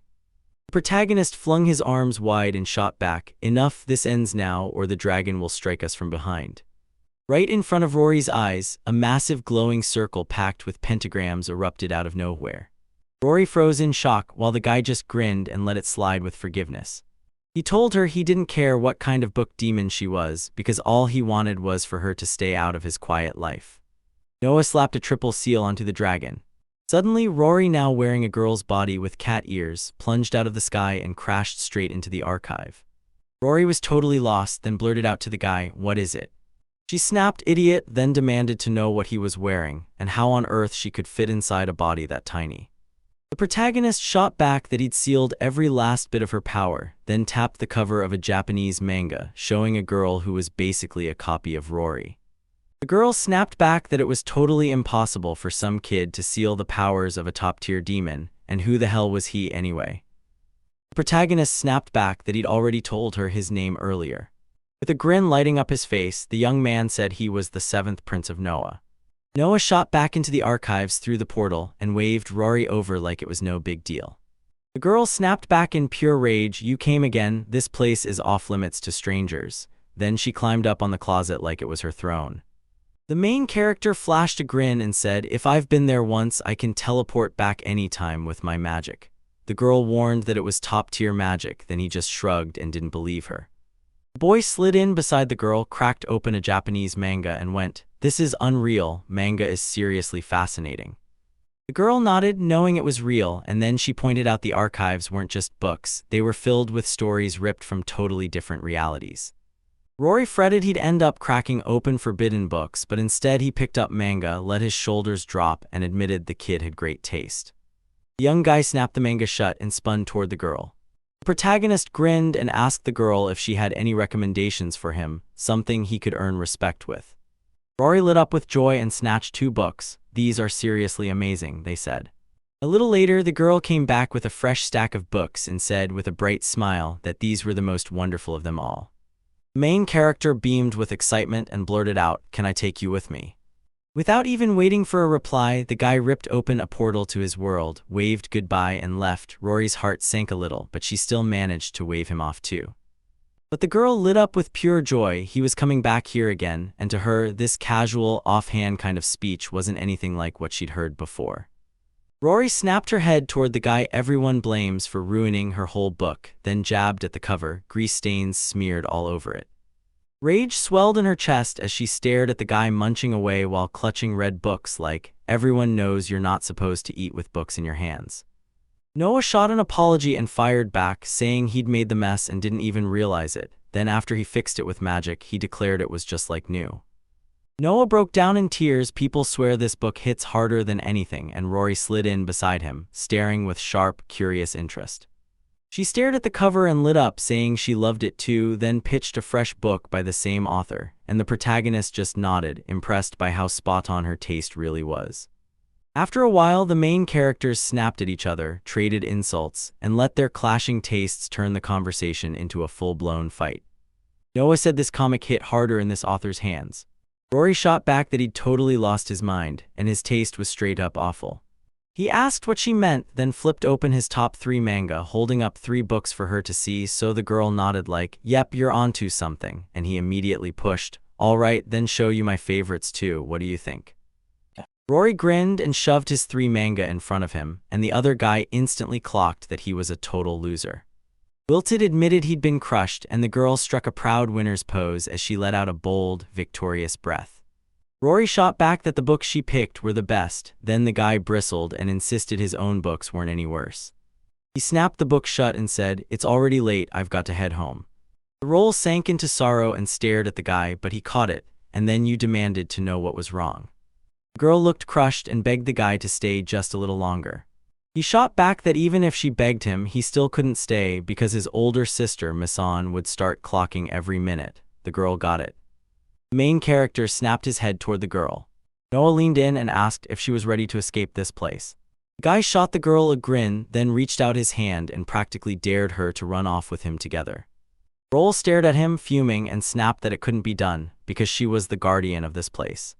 The protagonist snapped back that there was no magic trapping her, nobody could reach this place unless he let them, and that he could even fire off magic as a warning signal. The young man clocked it instantly. There was no way he could defend that archive by himself. Rory paused, wrestling with one scary thought, what the world beyond the archives was really like. She feared the outside world because before she ever became a guardian, she'd lived out there as a creature everyone worshipped, and now that life was gone.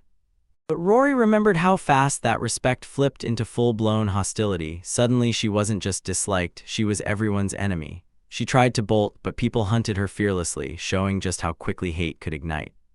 So Rory took over as the guardian of the archives, because the danger was finally gone, and in those quiet halls she found real peace.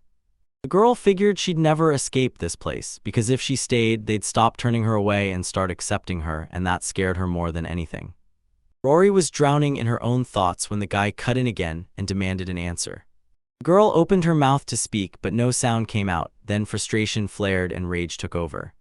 Roly blared, "Shut up," and snapped at him to stop pretending he didn't exist, because he wasn't some mystery, just a man.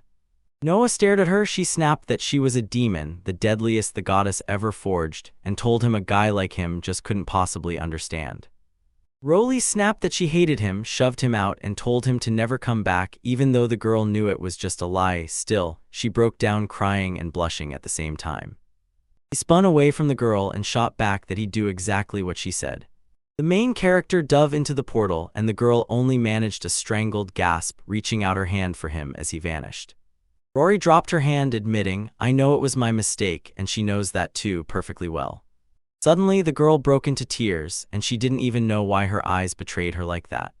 After that whole incident, nobody dared to show up at the archives anymore. Rory just sat there, alone and aching, stuck by the bookcase. Suddenly, the girl heard someone's boots pounding the ground. Rory's grin widened at the deep, rumbling noise in the archives, and he shouted toward Noah right away. The girl practically lit up at the sound, shot upright and blurted, "He's finally back." Rory realized she had to apologize for what happened, and she'd gladly walk out of here with him, no looking back, just sprinting forward. The girl halted by a tree, and there, creeping in the shadows, she spotted a strange figure trying to shout a message to her friend. But it was nowhere at all. An actual monster slipped into the archive and lunged for the forbidden books. The tentacled monster bragged that it was magnificent because the archives stuffed with every scrap of the world's knowledge had finally landed in his grip. Rage boiled in Rory's chest as confusion crashed down. He demanded to know who he was and how the hell he ended up here.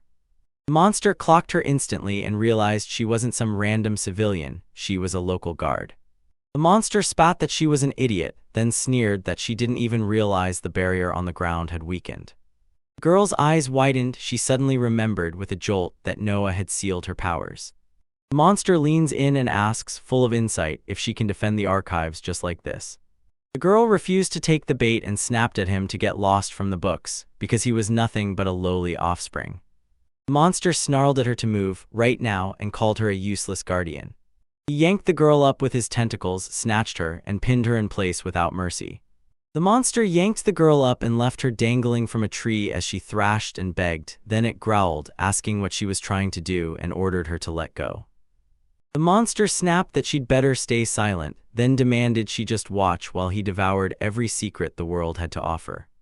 That girl sank into despair over her hopeless fate, then immediately snapped out of it and realized she only wished she hadn't been sealed. The monster snatched a manga and the girl snapped at him, "Don't you dare touch that book." The monster stared at her, then the book, and suddenly it clicked. Those pages weren't random at all. It was manga. The monster started flinging those books out one after another, snarling that none of it was hidden knowledge. And then he demanded why a manga was sitting in the place where every book in the world gets collected, before declaring with pure contempt that only idiots would read something like that. The monster exploded in rage and yelled that this wasn't what he came for. He wasn't hunting tasty scraps. He wanted grimoires on stretching his own limits and magic strong enough to subjugate a whole country, not this kind of stuff that, out here on Earth, somehow never even lands on the shelves. The girl shot back, totally baffled, "No, it's not like that," and the man immediately pushed her, asking again what she'd said. Roly burst into tears and said mangas are the best kind of books, perfect for relaxing and unwinding with someone. Those endless days buried in the archives didn't soothe her with forbidden grimoires at all. It was the manga and novels that finally anchored her, tying her heart back to Noah. She was told to never bring up manga like that again, and then to apologize properly this time, and even beg the authors for forgiveness. Rage flared in the monster's eyes as he snapped back that he'd rather kill her. Then he lunged forward and charged straight at her.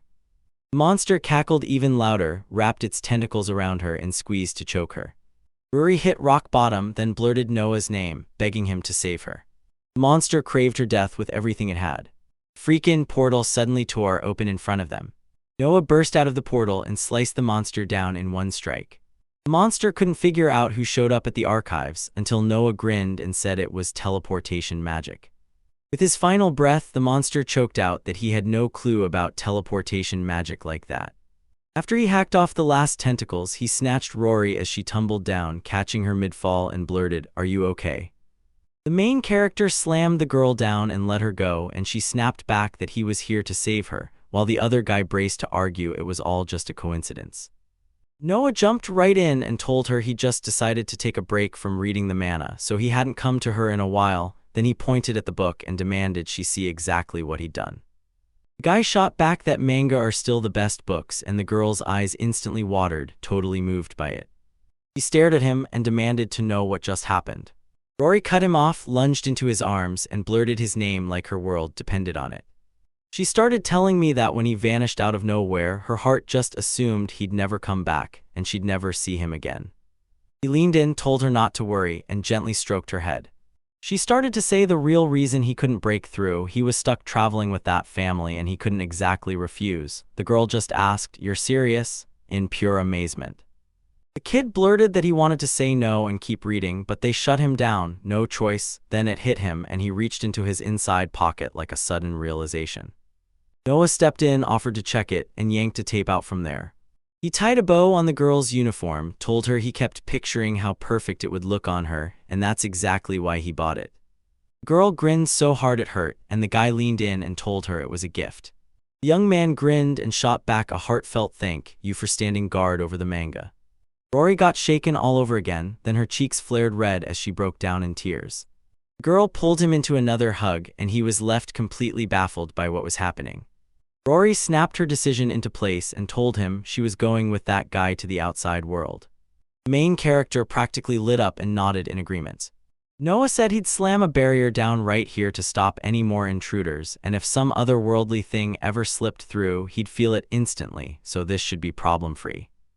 The girl frowned in confusion and asked if it was truly okay for her to go with him.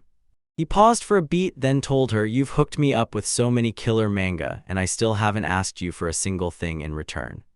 The young man grinned and promised her, "Trade me your recommendations, and I'll show you a whole world of amazing things."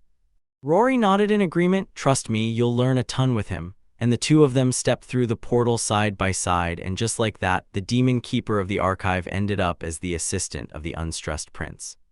Back in the present, Noah snapped awake to Lista's voice, and it jolted his focus instantly. The girl sprinted up to the gentleman and yelled that they'd found a precious vein on their land, leaving him stunned and choking on disbelief. He was fuming, demanded answers, because this time he hadn't done a single thing. Lista told him the last time he hurled a fireball at the volcano turtle, it blasted straight into the blood bear's den too. Noah froze in shock and said, "That's the butterfly effect, and the odds of that were 0. Rory jolted awake to screams in the distance and realized he was still being a total fool, thinking she wanted him to hunt down even more interesting things to show her. So she decides to dig into the past, telling us that during the intro, she and Noah, after blasting a volcanic turtle with a fire volley, ended up wrecking the bloody bear's nest by accident, and that's when they stumbled on some seriously expensive ore. The girl lights up and blurts that in a spot so deep nobody would have dared to look, they unearthed a massive mithril vein, and the main character stomps his feet and hollers, "And this time, I didn't do a thing." A cat sprawled on the table asks about the one thing that isn't mithril rare. If they sell it, a whole territory could get loaded with cash fast. The man in shock blurts out, "You mean it's real? I heard what's happening." Suddenly, he whips around to Sebastian and insists they have to jump on this fast. New faces have poured into the city lately, and every last one of them is ripping through their supplies. The main character blurts in shock, "Why would anyone come all the way out here?" The cat just shrugs, then the man leans in like he's about to finally say what's been on his mind. He's telling everyone the real crowd isn't random at all. Prince Noah's followers are pouring in from every corner of the world now that word spread that he's here. Oh, it's Lista calling everyone. Yep, Lista won't stop, even on weekends, just to make sure everybody sees what a perfect gentleman he is, and the main character is totally stunned. The man strides up with total confidence and announces that Carterland just snatched first place as the most desirable place to live. Then he keeps talking about whether the vein has finally solved their biggest problem, and the other guy turns to him, but he absolutely won't stop. He blares that the townspeople found their ore, not them, so it's not their win at all, and the main character, stunned, blurts out how could it be that everything went down like that. The protagonist lunges in for a sudden hug, swears to Sebastian that he's the only one who truly gets him. Then the man shoves him back and coldly says that if it were him, he'd stay silent about the mithril vein, and the cat blurts, "Why hide it?" The cat blurts that Sarah, the young girl, is the Minister of Finance's daughter, and if she even touches the ore sale, the price will rocket.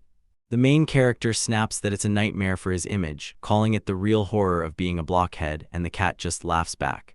Isn't it wonderful that she's already getting so expensive?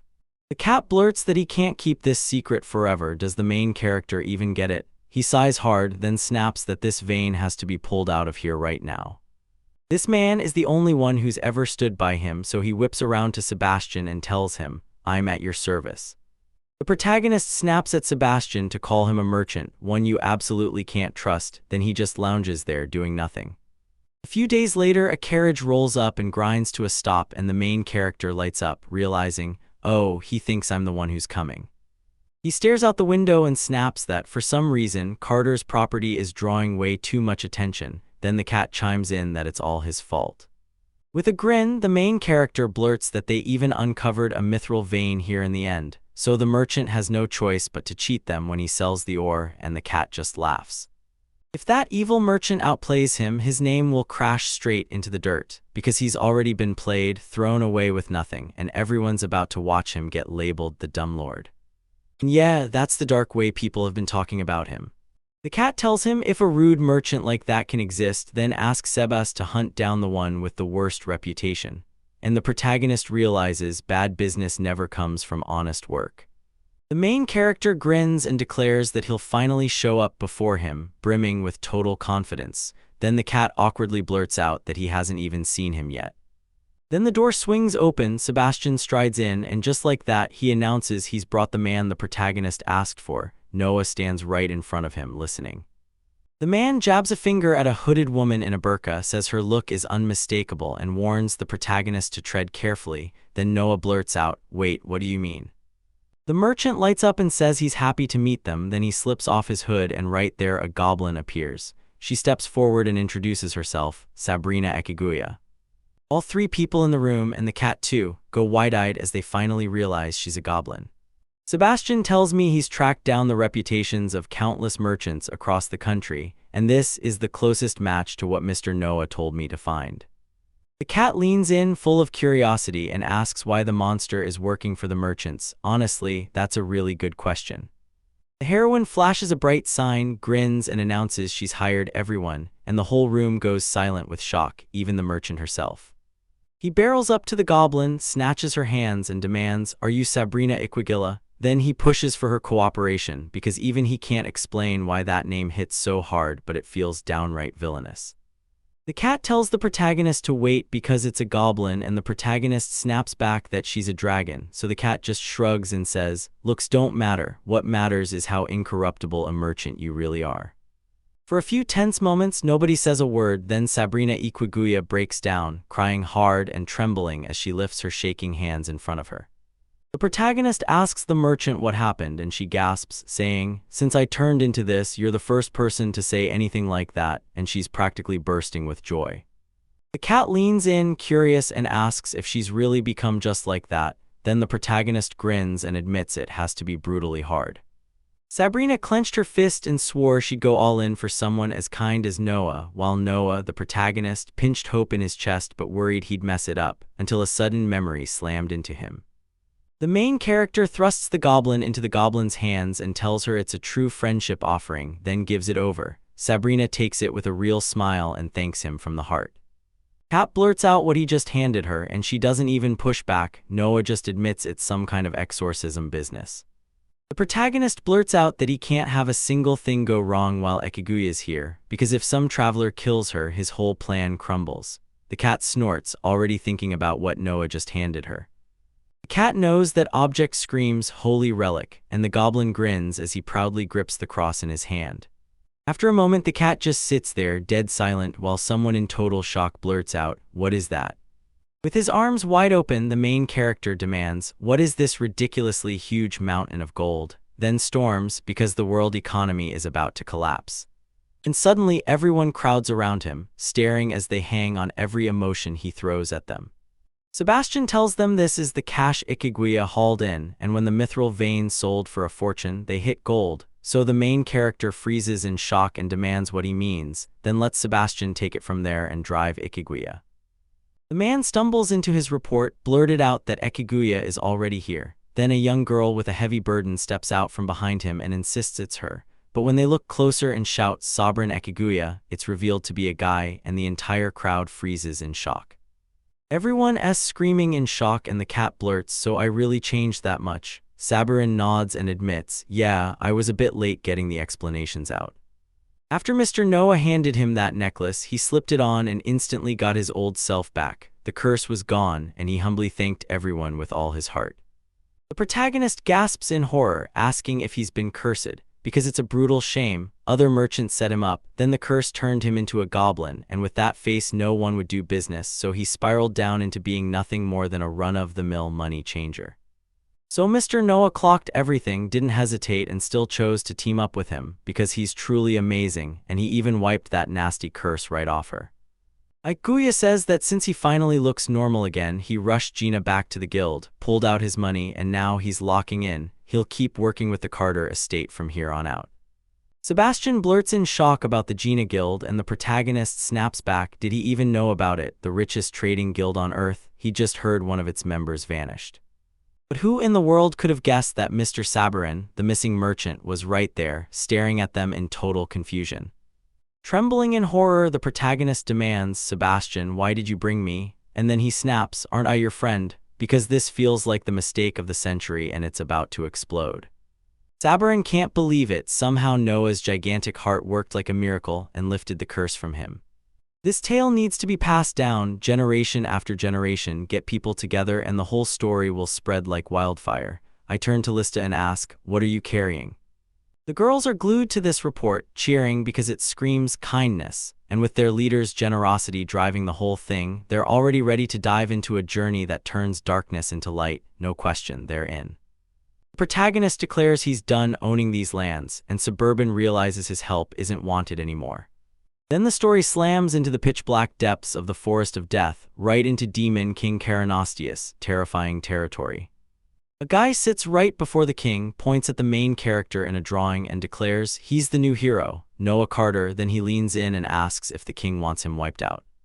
Turns out that shadow on the throne isn't some monster at all. It's a young-looking girl with horns, Mrs. Mao.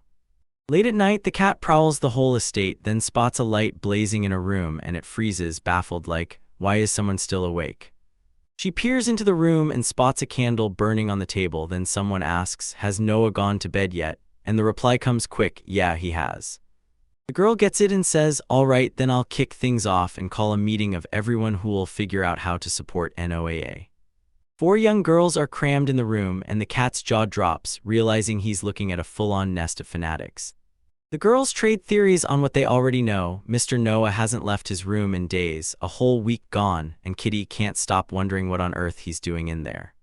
She clocks it, he's not evil, he's just offended. The main character basically snaps, I'm done, every time I try, something incredible blows up. So he throws in the towel and does nothing at all. The eye-patch girl breaks into a laugh and says it's beyond dumb to think he can ever read what her beloved Noah is thinking. Rizak gets pressed about those words, then the girl smirks and goes, yes, of course, because she's not just talking, she's a dark mage and she can already tell what Noah is thinking. She's literally his shadow. A girl strides up and blurts out what it all means, and another girl leans in like it's a secret, saying the only person who truly gets what he's thinking is. She's the one who swears Noah's thinking about the future of these lands, and every single girl is stunned by it, but even the cat's convinced Noah isn't thinking about any of that at all. When Sarah gets asked what she means by the future, she leans in and tells Lista straight up, the Cardolans are drowning in problems. Everyone knows this patch of land sits right on the border of the Forest of Death, where one wrong step can get you killed, because beyond those trees lie the demon holdings of Karanostia, and they've kept the whole territory trembling in fear for years. As long as the Demon King still breathes, the Cardolans won't get a single easy day, and you can bet Noah's already locked in, figuring out exactly how he's going to take him down. She's grilled and asked if he's still focused on his plan now that it's crystal clear what he's plotting, like, yeah, they finally see it. The main character is plotting to end the Demon King for real, and the girl insists it's true because, yeah, she thinks he's amazing, while the cat just sits there like, people think so differently, and Noah doesn't even know anything about the Demon King in this era. The girl blurts out, why did Mr. Noah lock himself in that room? And she's sure of it because with his power, there's no way he's the Demon King. The second girl swears it's all true, Noah's blessed by heaven, and yet he has zero reason to march into the demon lands. The blonde girl blurts that she knows, and Lista gets hit with the question, is it really true? She tells them that if Mr. Noah shows up alone, Carter's stuff will be left totally defenseless. Then all 3 girls nod and agree without a doubt.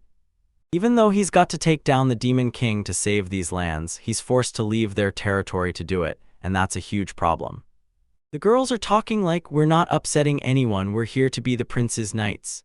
She seethes at Noah for calling them a burden, and Teta vows that her and the knights will guard these lands while the mages and Rizal won't stand aside for a second. They lock eyes and launch into a full-blown argument. One insists she'll be the one to help the master, while the hat-wearing girl shoots back that the magicians belong to the prince. Meanwhile, the cat can't help but cringe as the witch and the knight start bickering again. The girl watching it leans in and says it's crystal clear what he's truly thinking about now. Both of them snap their heads toward her, totally thrown off. She tells them Mr. Noah is waiting, so these lands can stop panicking so much. With their rivalry as the spark, he pushes the townspeople to get stronger to defend the territory, then he'll march out on a campaign to smash the Demon King. But first, before all that chaos starts, here's the road he's taking. So with one shared brain, they finally caught what Mr. Noah was thinking, how the mind and the heart must balance, which is exactly why he's the Lord of Shadows. And yeah, that means they've got work to do if they want to get stronger, so they'll grind harder. Even the cat starts hurling insults at them inside her head. The girls declare that just like Mr. Noah would expect, she's thought it all through, and now she'll dedicate her life to serving him. The girls promise they'll do everything they can for the locals, while all she feels for Noah is raw love and deep respect.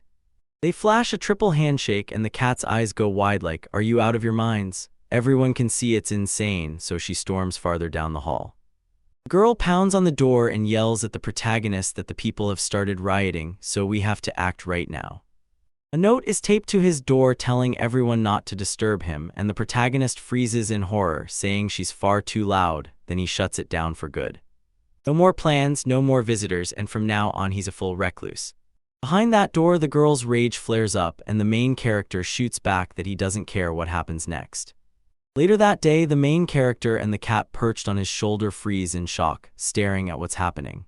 He stares at the horned girl in total shock, then blurts, "Why is the Demon King kneeling before me and crying? What the hell is happening here?" Just a few hours ago, inside Demon King Karanostia's domain, a servant stormed into the queen's presence and begged permission to speak with her. With the new Lord of the Carterlands at the helm, Noah Carter commands the knightly order and rules as the supreme mage too, until just the other day they unearthed a massive ore deposit, brought home a fortune so big the Lord didn't even know what to do with all that cash.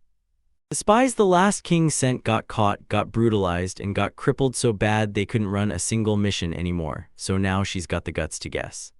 She instantly figures the new Lord Noah is here to seize the demon lands, and the queen clocks it right away. Tears sprang into the queen's eyes, then she started sobbing, begging what to do next, terrified because their entire country was about to be destroyed. The servant begs Mew to calm her nerves, but the girl snaps back that the Demon King is her father, so they push her to pull herself together. She gets the shock of her life. Her father vanished from them ages ago, and when the truth hits, she blurts that she's queen now, but nobody even bothers to listen. The servant whips around to his queen again, and the girl sinks into her seat, staring, convinced it all happens for one reason: She's secretly half-blood, born from a demon and a human, so when her father dies, he leaves her the throne, but the demons never accept her, and they start clocking her every move while silently refusing to follow her commands. If she truly was pure blood, would they finally listen? Would they rally under her command or shut her out? The servant says, "I'm not the only one suffering. There are others trapped in the demon world too, and if you can find demons who will follow you, then your children will grow up with loyal followers by their side. But none of them exist. Weak demons get crushed when strong ones step in," and the girl asks, "So what happens if he dares to challenge him?" The servant snaps the cruel truth to the queen: "Say goodbye, because one clean swing will put her head on the floor," and the girl can't believe what she's just heard.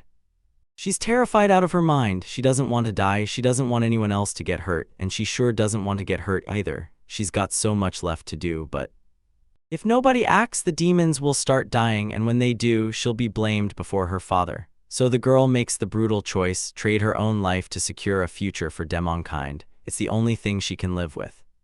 Even as a queen now, she's stunned. This world is ruthless enough to demand a sacrifice from a girl this young, and somehow, through it all, she's grown strong enough to endure. The girl rises to her feet and in total silence begs, "Please, someone save her." Right now, the protagonist gapes in horror as he blurts out, "Why is the Demon King kneeling to me all of a sudden?" He also demands, "Who let this cosplay girl into my office?" And she shoots back, "I need you to hand me something." The girl shouts at the protagonist, demanding he stop gearing up to strike the Demon Kingdom. She crawls forward on her knees and pleads with him because the demons refuse to fight. He stares at her, totally stunned, and demands answers about the attack on the Demon Kingdom. Noah leans in and grills the girl. What is she talking about, and why is she really here in the first place? If she wants fun, then fine, send her somewhere else. And yeah, in a moment like this, acting clueless is the only move. He's probably hiding the truth. Humans and demons have been tearing each other apart for years, so of course he's about to step into that war. Then the protagonist blurts out, "So how's that supposed to work?" The Demon Queen tells him, "That's why I'm handing you my life, do whatever you want with it." Then she snaps, "So don't drag the demons into this war." She just keeps staring like she's dead serious, not joking for even a second. Then the cosplayer doesn't even bother listening, and the guy starts feeling bad for her. The girl wipes her tears away and vows she just wants peace, while the protagonist wears a hard, serious stare like something in him has snapped. The main character reaches out for her hand and she recoils in fear, so he gently strokes her head and tells her he's too The main character leans in and flat out declares he doesn't need the child's life. Then the demon queen stares at him, stunned and completely thrown. He already said it's fine, even though he can't imagine what it's like to be a demon queen, and still, he forgave her anyway, and since nobody argues, they'll finally all live in peace. With his hand reaching out, the main character vows to protect her world, and then tells her he's ready to bargain over this. The girl beams, shocked by her own question, and blurts out, "So it's true? If it isn't, then he won't attack, and he'll even shelter the powerless demons, right?" The cat cuts in and tells him he just said something he absolutely shouldn't have. The demon queen tells the guy straight up that he's the kindest soul she's ever seen. Then he panics and blurts out, "Wait, if I promised to protect the demons, I didn't mean it like that." Lista steps into the room, grins, and says this is exactly what she expected from Mr. Noah. He didn't just listen to the demon queen's demand, he offered them his patronage too, and the main character can't believe it's happening again. He stares at Rory the cat and begs her to speak up. Rory just declares, "This kid is the queen of demons, and her power makes it crystal clear." He freezes in pure shock, then blurts, "Say something else, something even better." The girl lunges into his arms, bursting with gratitude. The cat flashes a grin, and then it proudly announces there's a new member in the cult of Noah, only for the guy to snap, glaring, and demand Rory what on earth she thinks she's talking about. Right then, another person barges into the room and the main character demands, "What is this?" Because this time it's the demon queen's servant stepping in. The advisor snaps his head toward his queen and bows so low, the queen demands to know what just happened, and right behind him the protagonist steps forward and blurts, "Who are you?" The advisor drops to his knees, begs for forgiveness, and lays out what really happened. Then he reveals the rumor that Her Majesty has surrendered to the people, and that they're calling for him to be brought back. The advisor thunders out that they're already racing to wipe out Carter's lands. Then the demon queen shocks hard, reeling from the news. They just froze there in dead silence. Then the main character suddenly snapped his head to the side and boom, a massive explosion tore the air apart. The protagonist snaps into action and slams down a protective circle in front of him, shielding everyone behind his back. The main character shouts at everyone, demanding to know if they can finally stop breaking into his house without an invitation. Then, right through the wall, someone comes flying out of a hole. He gives a small bow, flashes a friendly smile, and says he's thrilled to meet you, then introduces himself as outsider. The demon queen leans in and demands to know where Ostater came from, and Noah shoots back, asking whether she can tell if they're the extremist kind or the complete opposite faction. Turns out they're demons of a rare, special rank, while the outsider stands there with his arms stretched wide like he's daring them, dressed in stunning clothes. The protagonist blurts in confusion, "Wait, are you really the demon queen saying stuff like that?" And the girl just smiles, "Everything's correct." Noah then shoots back, "So what do you want from me?" The outsider admitted it was painfully clear. They'd figured out the queen was taken by that man, so they rushed in to snatch her back. The outsider storms up to everyone and shouts that they need to bring the queen back right now, and the protagonist, still wearing that calm face, slams back, "I didn't touch her, and I definitely didn't kidnap her." And when the main character catches the slip, he calls out, "Why are you lying?" Because he can smell the deception, and the outsider goes wide-eyed when he realizes this man just read the thoughts of a high-ranking demon. Lista grills the protagonist, and he grumbles back that, "Yeah, this is so obvious it doesn't even need saying."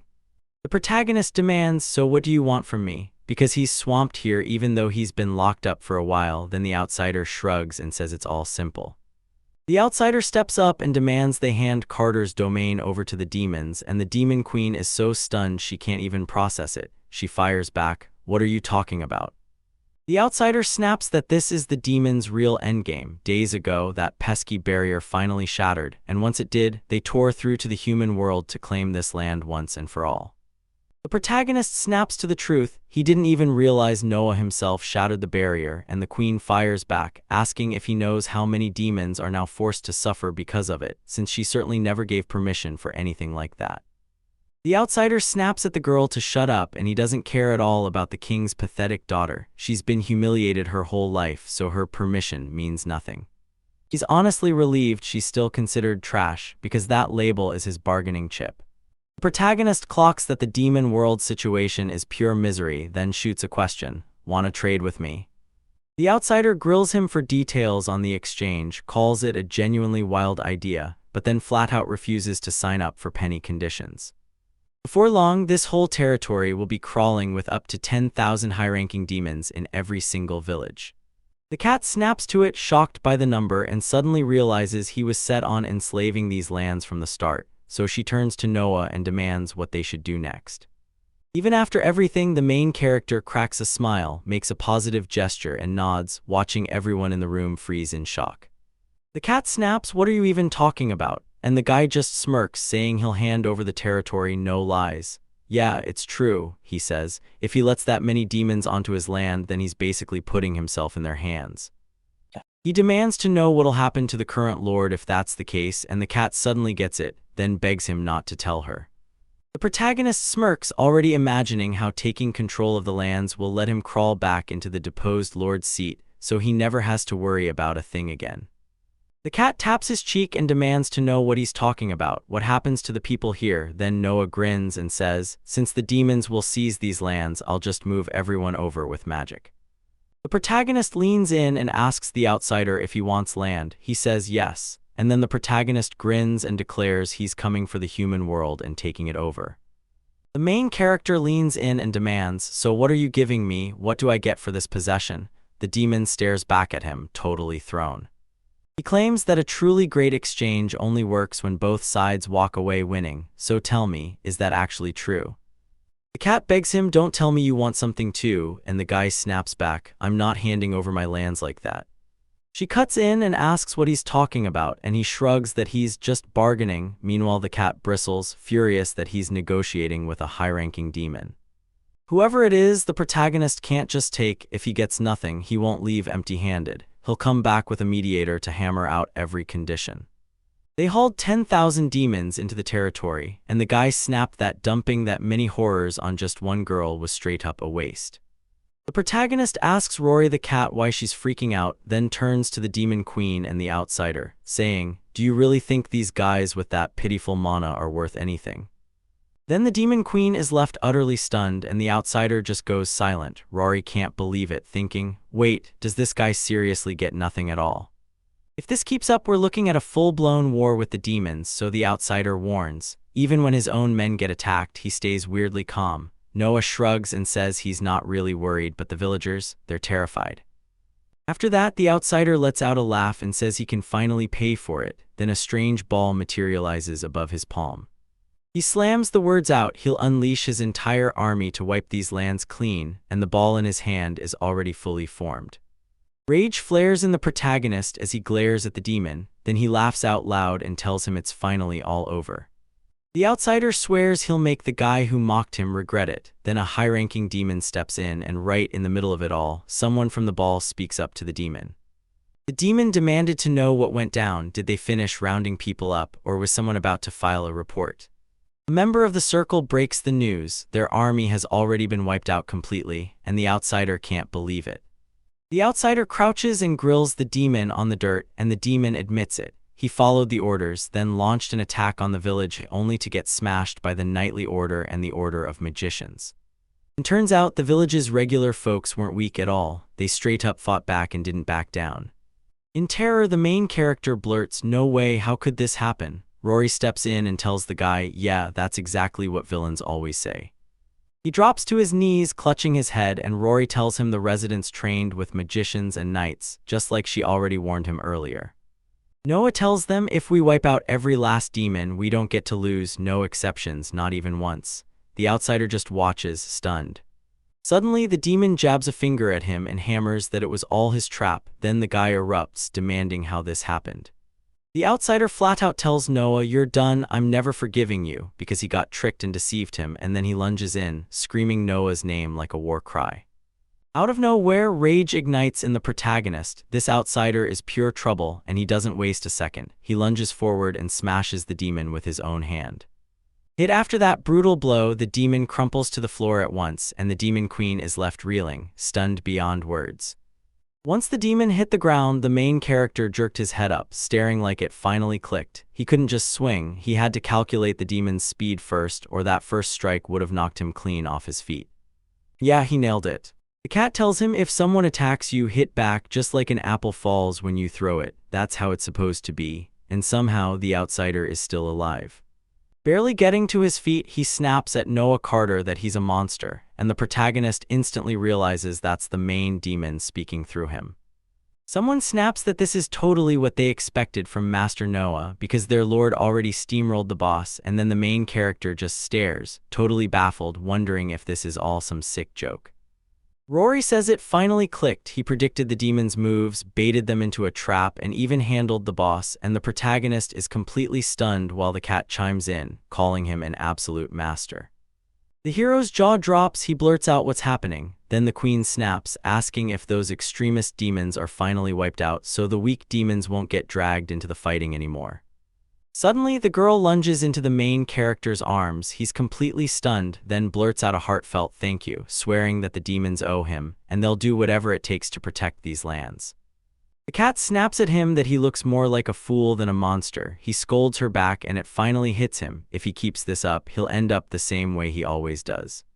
Lista bursts in from behind and declares it's wonderful. The war with the demons is finally over. The guy snaps at her to shut up before she says another word, and Lista just answers that this was exactly what they expected from Mr. Noah. With tears spilling down his face, the protagonist blurts that the workload is crushing him, then begs Rory to come help. She snaps, asking who he just called her, demanding he stop because she didn't choose this mess. He made friends with demons, and now she's stuck cleaning up the fallout. She tells him, you just stamp the seals and sign off the papers. Sarah and Lista handle all the real heavy lifting. Suddenly, the demon queen strides into the room and locks eyes with him, saying she wants to talk right now. Tears spill as the protagonist confesses it's all her fault. She's the demon queen, and Rory just says if she wants to keep loading more pain onto them, then let him take it. The demon queen freezes mid-sentence, awkwardly blurting that these are the times like this, then she quickly throws out an apology for it. The protagonist asks the girl if she needs help, and the queen snaps back that the whole point is he can't do anything about the filth. The protagonist snaps, what is this filth? And the queen answers, it's a deadly fog that clings to demon territory. Sure, demons can shrug it off, but humans don't stand a chance. First, as their alliance kicks off, she wants total free passage in and out of their lands, no blocks, no traps, and that filthy excuse for a system won't let it happen. The main character asks if they can come and go whenever they want, and the girl snaps back that the park has been around for ages. Yeah, sure, it feels stable, but it's not 100% guaranteed. Rory says it finally clicks why demons wanted human lands so badly, and the main character is hit with a crushing, sour anger. The guy blurts out, why am I cursed with this kind of bad luck? And Rory snaps back, ever think you piled up way too much karma in your past life? And he shoots back that it's just rude. Noah grins and tells them, in my past life I was a hero, I wiped out tons of villains. Rory snaps back, so you're just proving our point, we hate you. Queen tells him, I'll help you, and the moment he catches her gleaming eyes, everything shifts. The protagonist fires off a confident request for Noah's sake, and the queen beams, like she knew that's exactly what he'd do. Rory just sits there grinning while they ask the protagonist why he's doing it, and he snaps back that he uses that filth to bring everything down. Then, right in the Demon Queen's old territory, now called the province of Carter Karanastia, there's a massive, gloomy castle looming like a nightmare. The main character stands up and blurts that they made it to the castle in record time. Now what? They tell him the next move is finding the place where it gets denser so they can study it first, and then Rory, perched on his shoulder, turns to the guy and demands, so what are you doing next? With that wild, crazy grin, the main character boasts that after this, he'll turn the spray up even more. Rory, in shock, immediately pounce with, what are you talking about? Then they remind him he promised to help, but the guy snaps, calling her stupid, saying he'll wipe out the filth and make it look like he's the one who's actually skilled. He tells them the demon country's filth is piling up nonstop, and now he's asking, if he spreads that mess into Carter's province, what's going to happen? The cat answers fast, do it, and Carter's province will turn into a wasteland. The cat blurts that the main character grins and swears everything's fine, then he'll carve his territory into a wasteland and vanish as a lord, because to the cat, that guy is pure terror. She snaps at him that even if it all works, his methods are downright disgusting, and then he shoots back asking if they'll die fast. Don't worry, he claims, because he'll have time to get everyone out before the filth spreads for real. The cat warns him that people are about to lose everything, and if he still doesn't get it, he's going to be the reason. The guy shrugs and says, just hand them mansions somewhere else and they'll act like it's fine. And people label him an incompetent ruler, so yeah, the big question hits hard. Is this the plan you really want, and will it actually work? Then they land right where they need to be. He steps inside and reports that they're smack in the middle of the demon castle, and Rory just can't shake the feeling that something's off because the air tastes stale. She leans in and asks if he's okay, and he grins, saying it couldn't be better, like this is exactly where the filth is coming from, even if nobody can tell yet whether it's crawling from inside the castle. The cat figures the castle is hiding the source. The guy realizes the real problem is probably bubbling under it, so they're stuck, right? Rory thinks so. Then Noah grins and says it's way simpler, just blow the whole thing up. The cat freezes in shock and blurts, "Why?" The guy grins and says, "If I tear down the castle, every bit of filth will blast away in seconds, maybe even straight into the history books." Rory snaps at him that it's way too rude, like, is he serious? The damage will be colossal. The guy just smirks and says, "Of course I would have gone that far." She warns him, "If you pull out the same magic you used against that volcanic turtle, this whole country will crumble." He grins and snaps back, "Nah, I won't use it. I just have to smash one castle." The main character rockets upward and Rory blurts out to the guy what he's planning. Then chaos spreads instantly as he snaps that she needs a helmet, hands it to her, and lifts off with the cat right over the castle. He jabs at the lock, circles his finger like a signal, and demands, "Is that enough?" Then the sky erupts in explosions like a war movie, and the cat, stunned to the bone, blurts out, "Did the castle just blow up?" As the towers ripped off the castle, the cat gasped. Those ruins had turned to dust, and the main character snapped that he was a castle destroyer. The cat demands answers about what he did, and the guy blurts out that he just snapped his fingers, but she refuses to buy it. He tells her the proof is already in front of her, then boosts the vibrations to a level that'll tear the castle apart, no magic needed. The cat snaps that she has no clue what he's asking, then blurts, "Is it magic?" and tells the boy to face it, his idea of normal is totally different from what everyone else thinks. Suddenly the cat spots something, yelps in shock, and right in front of their eyes, a black aura blooms out of nowhere. The main character beams and cheers, saying the filth is finally pouring out, and wow, it's just incredible. Now they just wait, because the wind will spread that filth everywhere, and soon the whole province turns into a wasteland, and he breaks into laughter, calling it a victory.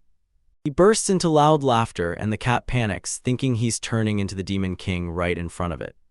A few days later, back at the protagonist's place, the Demon Queen practically tackles him into a hug, then beams as she tells him the filth is finally gone. She's stunned by the news, blurts out that this is exactly what she expected from Noah, the horror guy, and then asks him what she means. The girl admits the truth. The castle itself was coughing up the filth, and once it crumbled, they dug through the rubble and found a bizarre magical device that had been making it. Cat gets it, the castle is the real source, and the main character snaps again, crushed by the truth. The queen beams and announces that every one of their territories is finally breathing clean air, with not a speck of filth left. It's unreal, and the fact that he fixed it that fast means they'd never managed something like this for generations. He even managed to smash the castle the first Demon King built without a single scratch on the nearby cities, because that place wasn't just stone and steel, it was the sacred symbol every demon swore by. She insists it was for their own good, because he swore he'd take command of every demon and he wouldn't settle for anything less. The protagonist starts to worry her faith is way too strong, while the cat smirks because he knows she's now one of the cult's followers. Trembling in tears, he blurts out, "Why does everything I do end up going the exact opposite of what I planned?" The cat blurts out that the souls of everyone he killed are haunting him with curses, and that a purification ritual might be about to begin. The protagonist sprawls on the grass beside Raro, and she blurts out that this is how it goes for her every single day. Then he snaps that if each day is just one more incident waiting to ruin everything, Raro grins and says it looks like you finally get him. Then the main character crashes into sleep, and the moment he hears those weird sounds, he jerks upright, eyes wide, and blurts, "What is that noise?" The cat pops one eye open and asks where he came from, and the guy snaps back that no one else should be here, just them, before he decides to go check it out. The noise comes from a young girl with glasses. She grips a sword in both hands and swings it hard at a log lashed down with a rope. Then she slams the log and slices it clean in half, and the protagonist goes wide-eyed, because the person doing it is a kid and they're still way out here from the village. She sneaks up behind her, she gasps for breath, and the guy snaps rudely, "What are you doing?" And the girl practically freezes, terrified by that sudden presence. Because her reflexes are razor sharp, the girl lunges at the main character with a sword, except he doesn't even hesitate. He snatches her blade out of the air with his bare hand and she freezes in shock, realizing she never even saw him coming. The girl drops to her knees and begs for forgiveness, asking if he's hurt. Noah waves it off, says he's fine, and fires back, "What are you doing here?" Then Rory snaps at the gentleman, demanding he stop talking to her like that. She tells them she trains right here and her name's Urian. She's always on the move, traveling wherever practice calls. She had no clue anyone else was even here. The protagonist presses Urian again for details about her travels just for practice, and Rory immediately snaps at the guy, asking if he's about to pull something bad again. Noah doesn't even bother replying to the cat. He turns Urian instead. With a grin, he tells her, "Since you're here, you're gonna learn from me, because I'm the great master Noah." Rory's jaw drops at her master's prank, and she's even more shocked when Urian actually asks if it's for real. The cat snaps at him to stop faking incompetence, and he fumes back, demanding if she's pulling that stunt again, turning her into pure irritation. The souls he murdered in his past life won't let him go, and every move he makes comes back to bite him. At least that's what Rory swears. With rage in her eyes, the protagonist snaps that he can't. Then the cat chirps, "Should you really think about what comes next?" while still turning to Noah and demanding, "So, what will you do next?" He decides to spin it as a plan. Also, he can show the kid just how irresponsibly he lives. With a slick grin, the main character plans to crush this girl's hopes, so she'll never raise a sword again, and his name will plummet the second the news hits. The cat pipes up and tells him he's really just got a filthy fantasy. The cat snaps its head toward the girl, and suddenly it recognizes her like she's from somewhere it can't forget. Urian fires a question at Noah. What weapon is he using? Noah, our main guy, freezes up, awkwardly clutching his own head, and drags his feet, refusing to answer the girl. The main character grabs a random stick from the ground, hoists it like a weapon, and declares that this is all he needs. She grips her sword tight and narrows her eyes, because his confidence and razor-clean movements scream that he's no ordinary person. This time the girl digs deep, commits with everything she's got, and bursts straight at the guy in a full-on sprint. Even Rory can't believe how fast it went, but the protagonist shrugs and calls it slow. This time the girl snaps and does it her way, then two identical copies of herself pop up right in front of her. The main character doesn't even sweat it. He demolishes the clones in seconds, and the girl can't believe how fast he shuts them down. Then the main character grins and asks the girl if it all felt way too weak. The cat swivels toward the main character and blurts out that this kid is already way too strong, even though she isn't sure at all that the girl is really a child. Urian grins and tells Noah it blew her mind that she ever underestimated him. The protagonist smirks and tosses a sharp question at Urian, grilling her about that condescending tone. Then the main character snaps into a fighting stance and tells the girl to come at him and prove what her training can do. She grins and accepts the challenge. Then the girl lunges in, slamming him with a brutal flurry of autumn rain, but the protagonist snaps up every single attack and blocks them all. Then the main character unleashes the autumn rain squall again and smashes into his rival, striking back with full force. Suddenly the girl lunges behind him and strikes. Then, even with his back to her, he snaps his stick up and blocks the hit, and that just spikes her rage. He bursts into wild laughter and fires the question at her, "Is this really all you've got?" Because training clearly hasn't taught her a thing. The cat tilts its head and wonders why they make that kind of noise when a sword smacks into a stick. She fights to resist him, but the main character just keeps laughing, then smirks and asks, "Is that all you've got?" She's convinced Noah is incredible, so when he copies her technique, she's left with nothing but frustration. The protagonist blurts to the girl that all her hard work was pointless, then flashes a wild grin and tells her to go back to her mommy, while Rory snaps that his villain face fits him way too perfectly. The girl refuses to back down and snaps that this is the only thing that'll help right now. Then the guy hurries, asking if she's got anything left, and she shouts back, "No, this technique was made to wipe out demons." She'd never want to use it on a normal person. Still, the guy lets out a heavy sigh. With a cocky grin, the main character demands she cut the excuses and come closer, and she immediately nods, agreeing. Suddenly the girl thrusts her sword skyward, and Rory warns the guy, "That strike is lethal. If you face it, you'll die." The main character races through every possible outcome, then chooses to accept the challenge. The girl locks in, unleashing the secret Holy Sky technique, but the main character snaps into action, slams right into her, and sends her flying backward. The girl sprawls on the ground, dazed from a concussion, and the main character lights up in sick victory, while Rory is left absolutely horrified. She realizes he struck her mid-charge of that deadly technique, and the way he did it feels downright insidious. The main character decides to corner the girl and demand, straight up, if she truly believed she could activate it right there in front of her enemy, and makes it clear there's no room for justice on a battlefield. Now she's sprawled on the ground, utterly spent. Rory tells Noah he made the baby cry, and the protagonist shoots her an apology, then admits it's just a cruel, brutal reality. Now she'll see him as her enemy for sure, and the girl suddenly springs to her feet and strides straight toward him. Even though the main guy argues, the girl beams like the sun and tells him it's amazing, while he just stands there, totally thrown off and baffled. She beams and tells Noah that even his legendary sword skills can't touch her knowledge. Yeah, she's wrong. When it comes down to it, the only thing that matters in a fight is victory, and Noah grudgingly has to admit she's right. With a shaky voice, he blurts out if she's disappointed, then she finally admits it. Yeah, she's sad she couldn't even touch him once, but she didn't just admire his sword skills, she fell hard, and when the main character with Rory on his shoulder heard her say it, pure shock hit him. The protagonist keeps staring in stunned disbelief at the girl who's bold enough to ask for permission to become his student. The very next day, the Demon Queen barges into his arms, sobbing and screaming, and the guy yells, "What happened?" while the girl chokes out, "Why?" through her tears. Demon Queen jabs her finger at the same sword-wielding girl and demands the guy explain why she's here. Queen blurts out that this girl is her eternal rival, hero Jurian's worst nightmare.